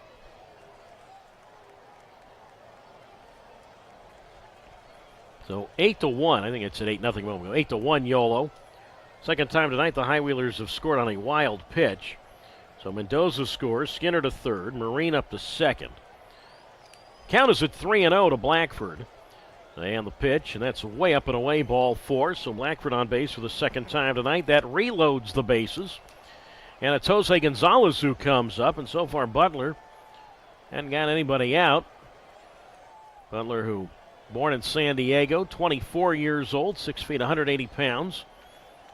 20th round pick by Boston 2 years ago out of Biola, University in Orange County in La Mirada. And now it's Gonzalez who will come to the plate, but I think we are going to see a new pitcher. Manager Gary Van Tol on his way to the mound, and that is going to be it. So we are going to see a new Boise pitcher, and it looks like coming in from the bullpen, it will be Andrew Edwards. So a pitching change, top of the 8th inning, Yolo 8 and Boise 1. And Edwards on in relief. We'll tell you about him when we get back on YouTube Live.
The new pitcher for the Boise Hawks is the right-hander in Andrew Edwards. It is 8-1 Yolo. Top half of the 8th inning for Edwards. 5 wins, no losses, 33rd appearance, 31 of them out of the bullpen. ERA is at 5.5. And Jose Gonzalez stands in, facing Andrew Edwards. Gonzalez is 3 for 3 tonight. 3 singles, a walk, RBI, and a run scored. 8-1 Yolo. Nobody out. The first 4 batters have reached in this inning. And the pitch to Gonzalez. Swing and a miss, strike 1. Well, the count is at no balls and 1 strike. Runner at third is Skinner. Marines at second. Blackford is the runner at first. Certainly, well, I guess you could say the same for Boise, having seen Yolo pitchers, but certainly have seen a lot of the Boise relievers as the pitch on the way to Gonzalez, and that's outside ball 1. So the count's at 1 ball and 1 strike to Gonzalez. 8-1 Yolo. High Wheelers have 16 hits tonight. Runners everywhere, and the pitch, and that's outside for a ball. Let me correct the count. The count's at 1 ball and 1 strike. 1-1 the count to Jose Gonzalez. And the next pitch, Gonzalez swings and misses, strike 2. Fastball in the outer half. 1 ball and 2 strikes from Edwards, who is one of the elder statesmen on this Boise team. 27 years old, 6'2", 215 pounds. Grew up in Tucson, and Edwards has affiliated experience with the Mets. So 1 ball, 2 strikes the count to Gonzalez. 8-1 Yolo, top of the 8th. And Edwards delivers, and Jose takes, and that's low, ball 2.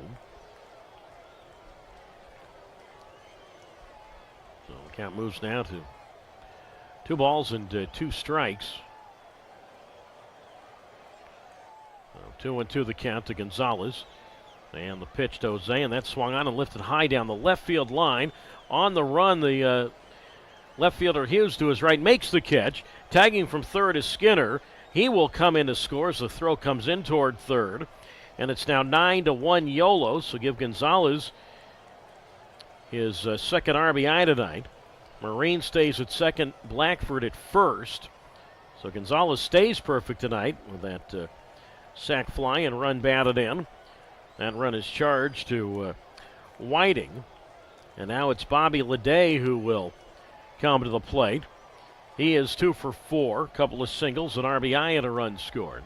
9-1 now Yolo, top of the 8th. And the first pitch to Leday is low ball 1-0. The Marine at second, Blackford at first. And the 1-0 to Leday, and that's taken to the knees for a strike. And the count is at 1-1 strike to Bobby Leday. So 1-1 the count. And Edwards right back, and Leday a swing and a foul at the plate, strike 2. So 1-2 the count to Leday.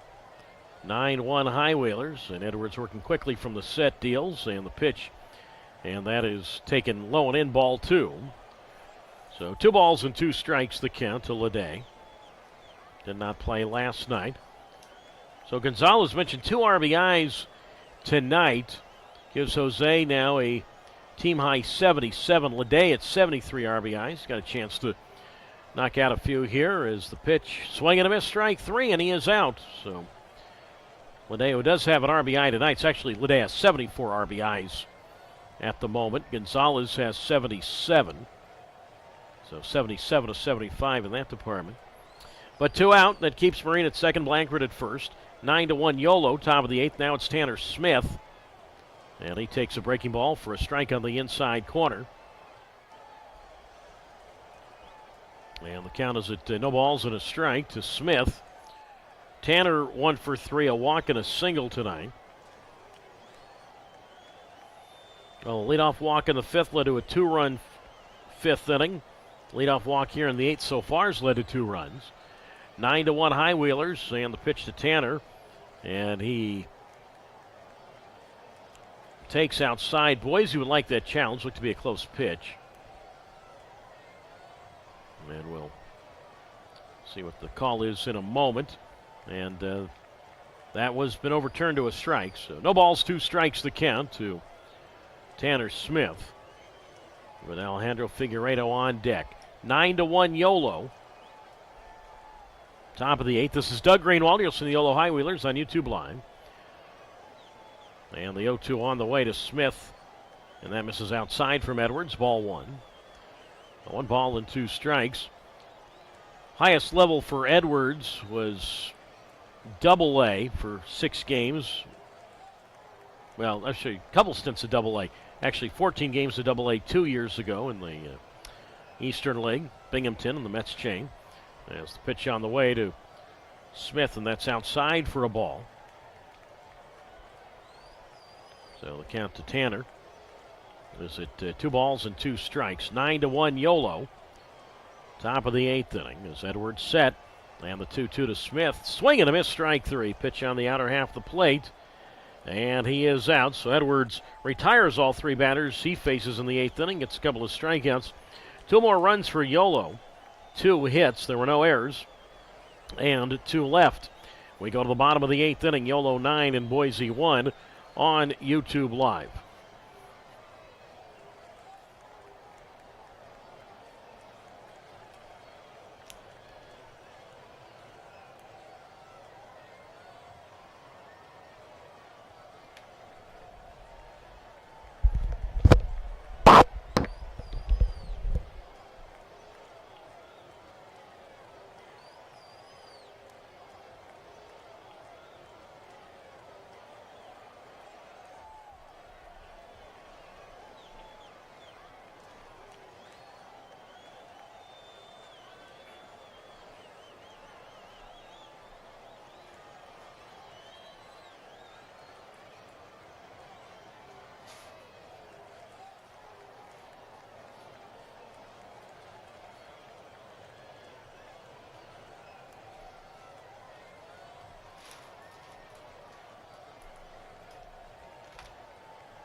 On we go to the bottom half of the 8th inning.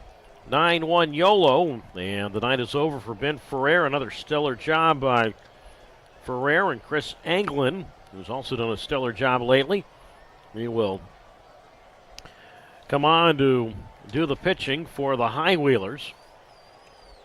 So 9-1 Yolo as we start the bottom half of the 8th inning. 9 runs, 16 hits, 2 errors for Yolo. A run, 3 hits, and no errors for the Boise Hawks. And leading off for Boise, the left-handed batting second baseman Tyler Jorgensen, and he takes a strike from England. And the count's at no balls and a strike. It'll be Jorgensen. Then the top of the Boise order for the center fielder O'Hara, and then Yonamine, 9-1 and 2. 9-1 Yolo. And the pitch to Jorgensen is low for a ball.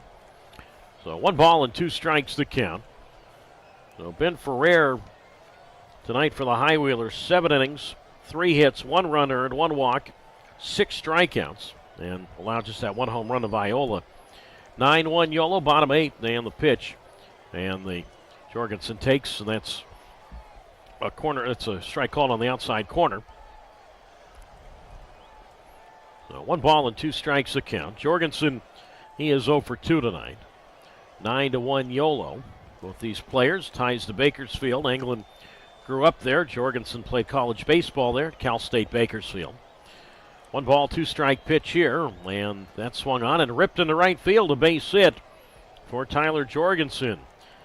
So he is at first base with nobody out. Right fielder Smith up with the ball, gets it in towards second. And now for the 4th time tonight, Boise will go to the top of its order for the center fielder Michael O'Hara. And he swings and misses at a high fastball, strike 1, 0-1. So Ferrer, unless something really crazy happens in this one, looks like we'll go to a league-high 10 wins this year. 0-1 the count. England, that long brownish blonde hair delivers, and O'Hara, big swing and a miss at a fastball, strike 2. So the count is at no balls and 2 strikes from Chris Anglin. Mitchen's done a really, really good job of late. Really, the entire team has done a great job of late. Record for England is 1-0, 29th appearance all out of the bullpen. ERA at 4.11. He kicks from the set in the 0-2, and that swung on and missed, strike 3. And O'Hara is out, 1 down. O'Hara now 0 for 4. So 1 away. Jorgensen holds it first. Now it's Mikey Yonamine who's 0 for 3. 9-1 Yolo.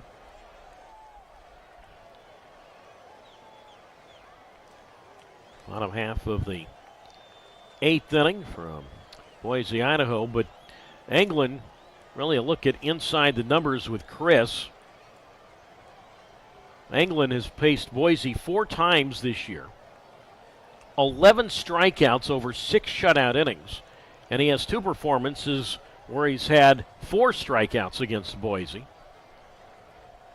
Remember last night, the Hawks got to the High Wheelers bullpen in the 9th inning, scoring 4 times. The game was far out of hand by then. It really wasn't a threat by that point. They scored 4 runs. Yolo won the game 11-5. But the 4 runs scored by Boise in the bottom of the 9th last night broke the string of 25 2/3 consecutive innings of bullpen not allowing an earned run, going back to game 2 of a doubleheader on August 17th at Grand Junction.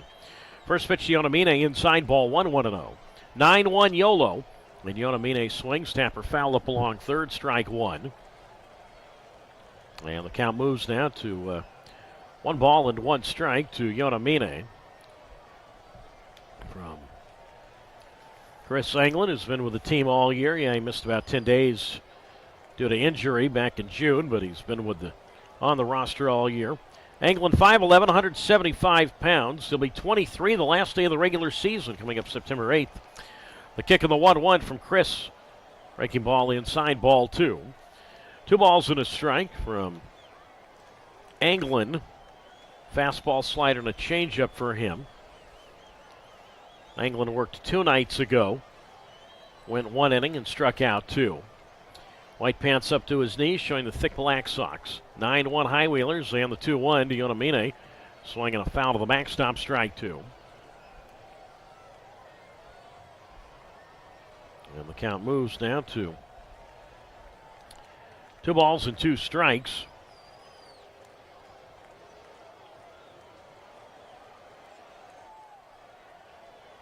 So 2-2 the count. Doug Greenwald with you on YouTube Live. 9-1 Yolo. Leaded first by Jorgensen to the pitch, and Yonamine is swinging a foul to the backstop.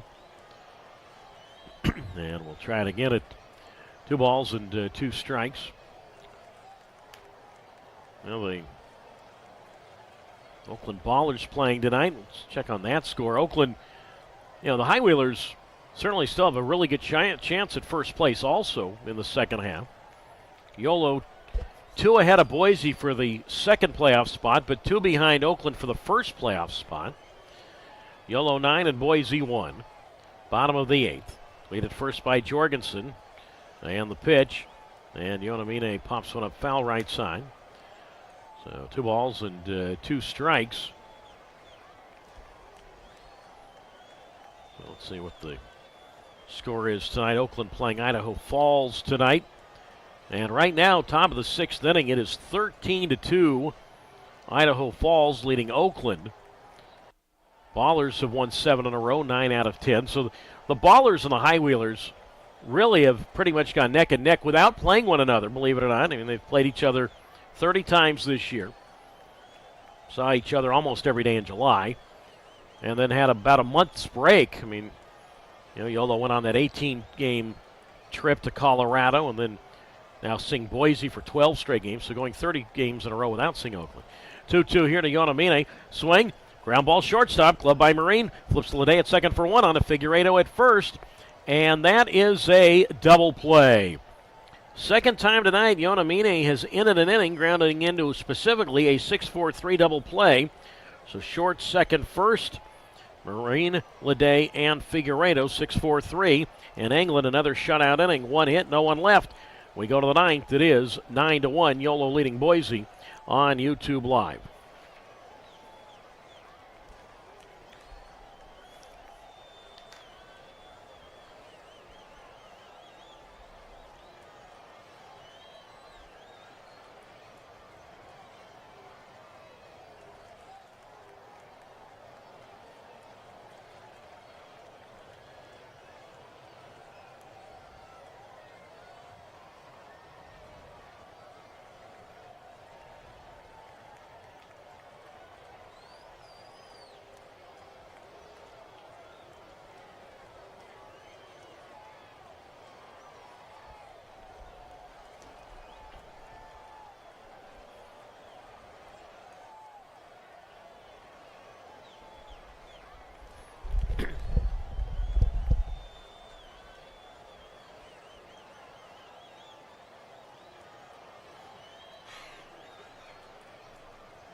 On we go to the top of the 9th inning. It is Yolo 9 and Boise 1. Doug Greenwald with you on YouTube Live.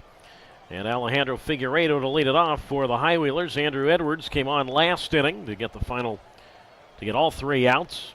As the first pitch to Figueiredo.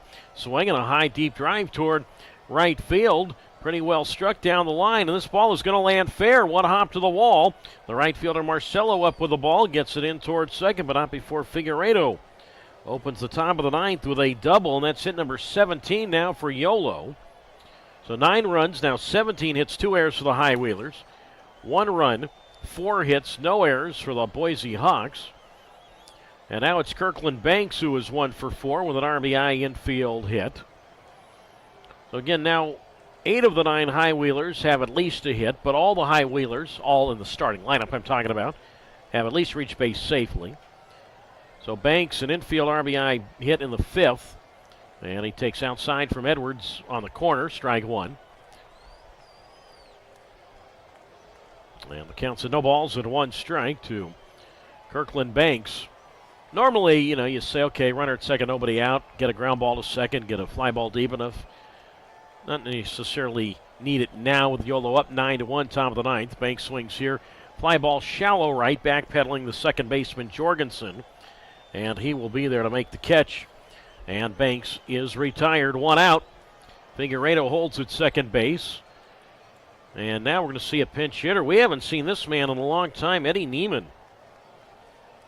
I haven't called his name in a while. Neiman is going to pinch hit for Angel Mendoza. I'm going to guess that Mendoza will come back in to catch in the bottom half of the ninth inning. But Eddie Neiman, well, bad here for the Yolo High Wheelers.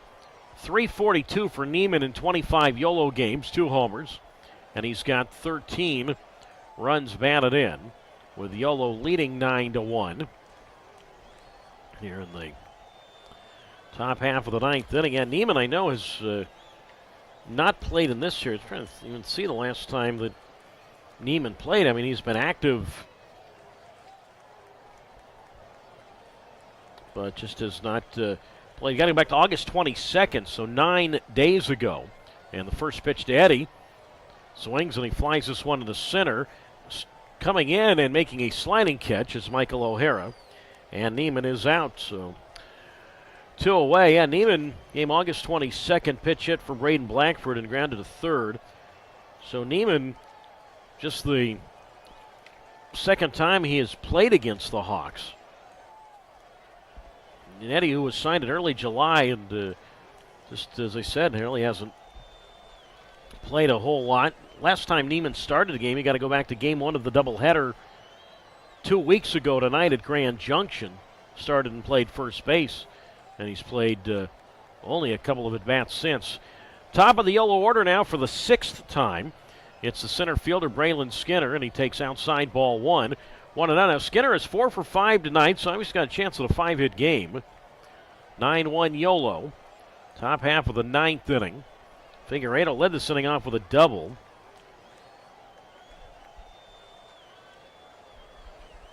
Figueredo at second base. Skinner again 4 for 5, 3 singles and a double, and he swings here. Ground ball toward third. Viola diving stop to his left, gets up just back of the lip of the grass, and he'll throw to Yonamine at first.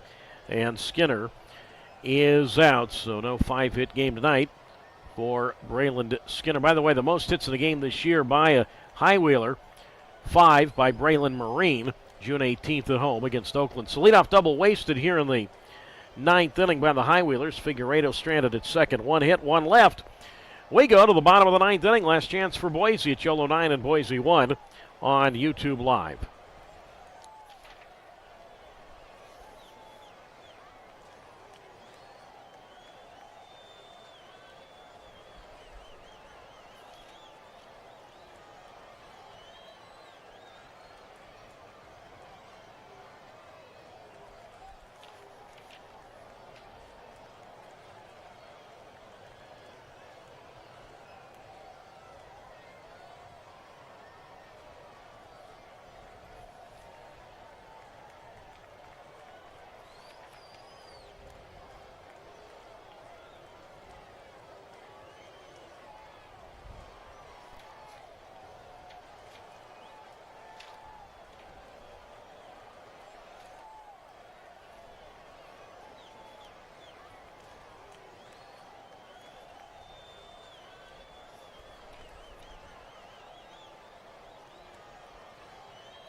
Last chance for Boise as we go to the bottom of the 9th inning.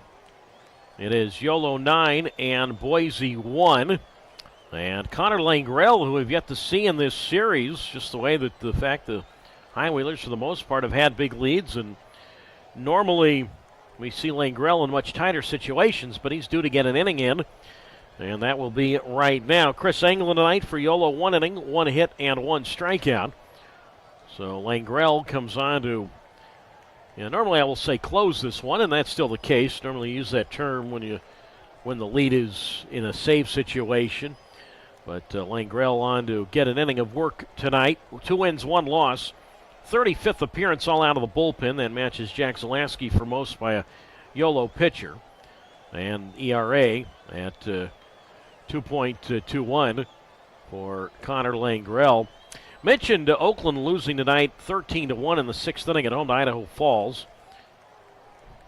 Never know at that ballpark, and never know with a good Oakland team. But if Oakland should lose that game, then Yolo would be just 1 game back of the Ballers for first place in the Pioneer League standings, and would then go to a 3-game lead for that second place spot ahead of Boise. So, High-Wheelers, and I know we still have, barring an absolute disaster here in the bottom of the 9th inning, the High-Wheelers look to be in pretty good shape of gaining on Oakland and picking up another game on the Boise Hawks. Bottom of the 6th, it's now in Oakland, that is. Bottom of the 6th, 13-2. Idaho Falls leads there. Again, Oakland will be in starting Tuesday. As I said, that should be just a flat-out fun fight to the finish between those 2 teams for first place, possibly for second place. Who knows? Maybe one of those teams gets eliminated. Let's hope for Yolo that's not the case. Anyway, we start the bottom of the 9th inning, and Troy Viola will lead it off for the Boise Hawks. He's been the only offense tonight as Viola with a home run in the 6th inning. And Langrell's first pitch inside, ball 1. 1 ball and 1 strike to Viola, who is 1 for 2. As Langrell's next pitch, and that's taken for a strike on the outside corner. So 1 ball and 1 strike to count to Viola. So it's Viola, Olch, and Klemp. 3-4-5 with a 1-1 here, and that's driven toward right center field. That's headed toward the gap, but it's going to get down a base hit. Smith, the right fielder, to his right up with the ball, but not before Viola will cruise in the second base with a leadoff double. So he is at second with nobody out. 5th hit for the Hawks, but a 9-1 Yolo lead. Bottom half of the 9th inning. Mitchell Langrell, who hasn't pitched since last Sunday at home in that 10-1 Yolo win. Worked 2 shutout innings there and gave up a hit. So now it's Olch, who is 1 for 3 with a single. And the pitch on the way to Olch, and that's low and in, ball 1.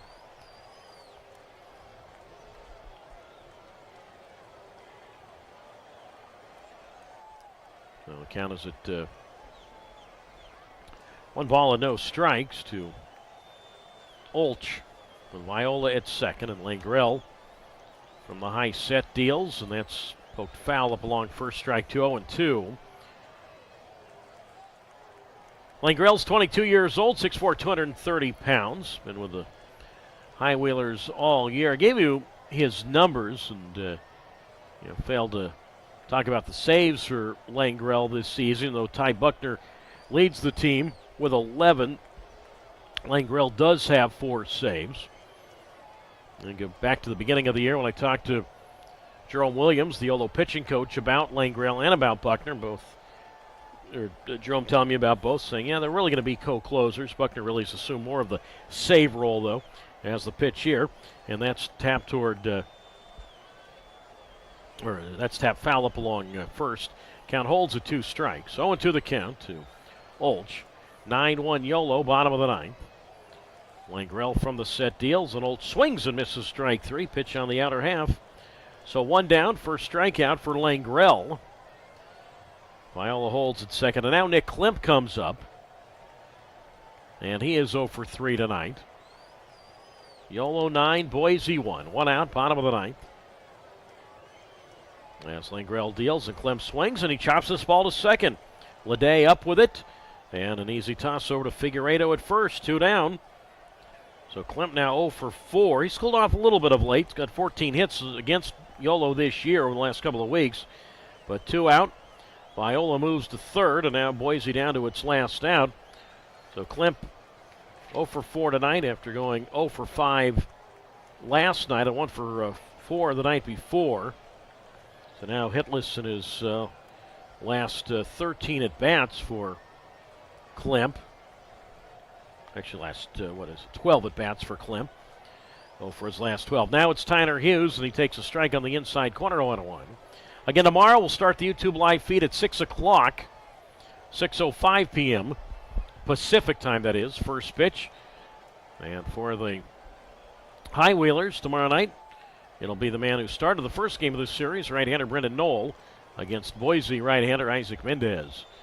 As the next pitch to Hughes, and that's taken for a strike on the inside corner, 0-2, and now Boise down to its last strike. Hughes 0 for 3. 9-1 Yolo, bottom of the ninth. Viola at third in the pitch, and that's very high, ball 1. So counts now at 1 ball and 2 strikes. 9-1 Yolo, about to make it against Boise this year. About to make it 9 wins in 11 games. 1 ball, 2 strikes. And the pitch, and Hughes takes breaking ball in the dirt, ball 2. 2 balls and 2 strikes. Yolo has won 14 of its last 17 games.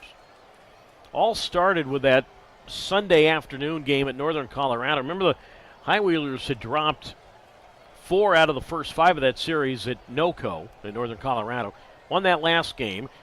Then won 5 out of 6 at Grand Junction and won 5 out of 6 at home against Boise, and so far about to win 4 out of 5 here. As Hughes swings and misses at a curve, strike 3. The ball game is over. He strikes out for the 4th time tonight. And Connor Langrell's second strikeout tonight is his last tonight.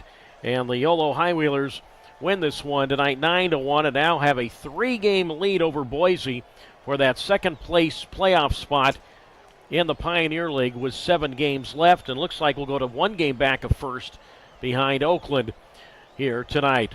For Boise in the ninth, no runs, 1 hit, no errors, and a runner left. The Viola leadoff double is wasted. Final score this evening, Yolo 9 and Boise 1.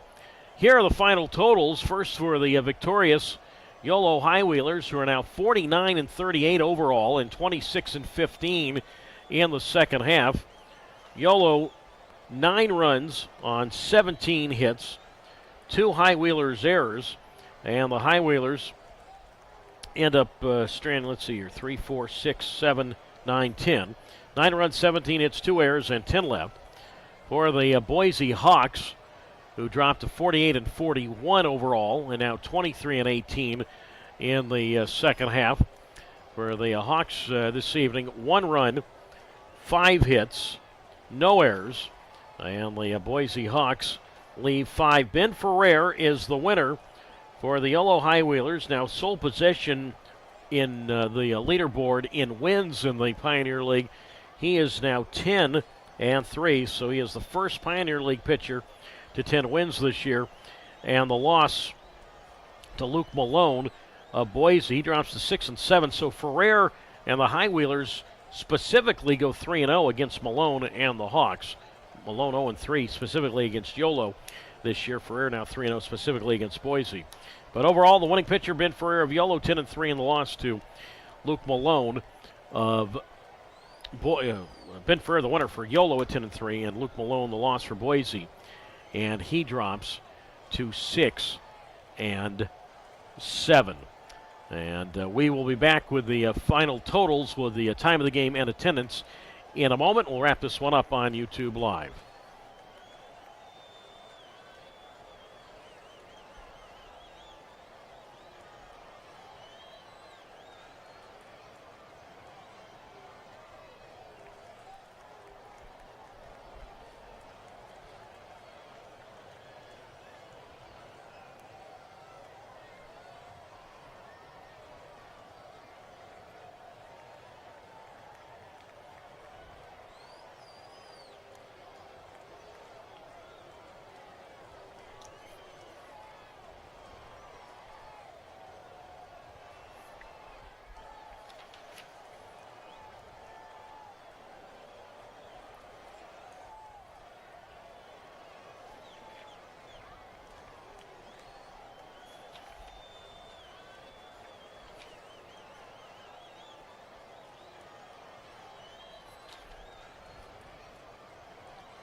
Again, the final score here tonight, it was the Yolo High Wheelers 9 and the Boise Hawks 1. By the way, the time of tonight's game was 2 hours and 41 minutes, played in front of a paid crowd of 4,117. Well, Ben Ferrer on the mound tonight for the Yolo High Wheelers, and obviously we've talked about how great he has pitched this season. Luke Malone on the mound for Boise, and the very first batter of the game for Yolo was Braylon Skinner, and he led off with a double. And that pretty much set the tone for the entire game. The first of 17 Yolo hits tonight, the first of Skinner's 4 hits tonight. Braylon, the center fielder, was 4 for 5 with 3 singles, a double, and 3 runs scored. Yolo scored twice in the first after Braylon Skinner. Braylon Marino had 4 hits as well tonight, going 4 for 5 with 4 singles, an RBI, 2 runs scored. A second 4-hit game specifically against Boise this year. And he drove in Skinner. And then later in the inning, Bobby led an RBI ground out, the Yolo second baseman. Yolo added 3 more runs in the second. Designated hitter Braden Blackford, a 2-run double. And then Jose Gonzalez, he had 3 hits tonight. He was 3 for 3, a sac fly, a walk, 2 RBIs, and a run scored. And now 35 straight games for Jose in which he has reached base safely. And by the way, Braylon Marino tonight, his 5th 4-hit game of the year. Failed to mention that during the game. Yolo led 5-0 after 2 innings. Added 2 more runs in the 5th. An RBI infield bases loaded hit by second baseman Kirkland Banks. Also a wild pitch in that inning, scoring a run. And then 2 more runs in the 8th. A wild pitch and a sacrifice fly by Gonzalez. Plenty of room for Ben Ferrer. Another outstanding performance. Ferrer now has won his last 5 starts. Not bad for a man who began the year out of the bullpen. 7 innings, 3 hits, 1 run earned, a walk, 6 strikeouts, a home run allowed. That was the only run tonight for Boise. The Hawks, how about this?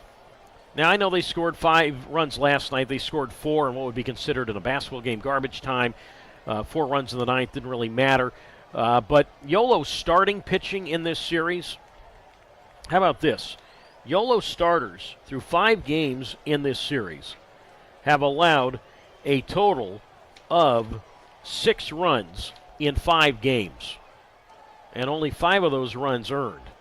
That is really, really impressive, and no different to tonight from Ben Ferrer. 7 innings, 3 hits, 1 run earned, a walk, 6 strikeouts. Give the 1 home run to Viola. Chris Anglin, 1 shot at inning, a hit and a strikeout, and Connor Langrell, 1 inning, 1 hit and 2 strikeouts.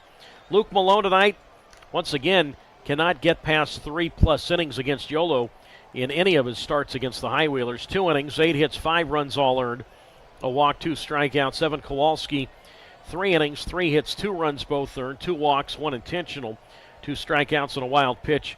Blake McFadden, 1 shutout inning, 2 hits. Blake Whiting, 1 shutout inning, 1 hit and a strikeout. Connor Butler, no innings, 2 hits, 2 runs both earned, 2 walks, no strikeouts and a wild pitch. And Andrew Edwards, 2 shutout innings, 1 hit, no walks, and 2 strikeouts. Yolo wins at 9-1. Again, Ferrer, his league best 10th win to go to 10-3 for Yolo. Malone now 6-7 for Boise. 2 hours, 41 minutes this one took. Paid crowd, another outstanding crowd here tonight. They've been great all week. 4,000, paid crowd of 4,117. Yolo 9, Boise 1. Yolo's now won 15 out of 18. A 3-game lead for that second place playoff spot over Boise. And with Oakland losing handily right now, 13-2 in the 7th inning at Idaho Falls, chances are Yolo will be only 1 back of first place at the end of tonight. Our next YouTube live feed will be tomorrow. We'll start it at 6 o'clock Pacific time and a 6:05 p.m. first pitch. Yolo will try to take for the 3rd straight series now, twice against Boise. Go back to that Grand Junction series a couple of weeks ago, 5 out of 6. Pitching matchup tomorrow will be a rematch of the first series, or the first matchup of this series.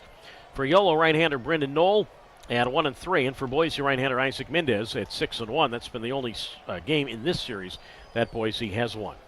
Great job by our producer and director, Michael Serpell, tonight as always. Final score again, Yolo 9 and Boise 1. Doug Greenwald saying good evening.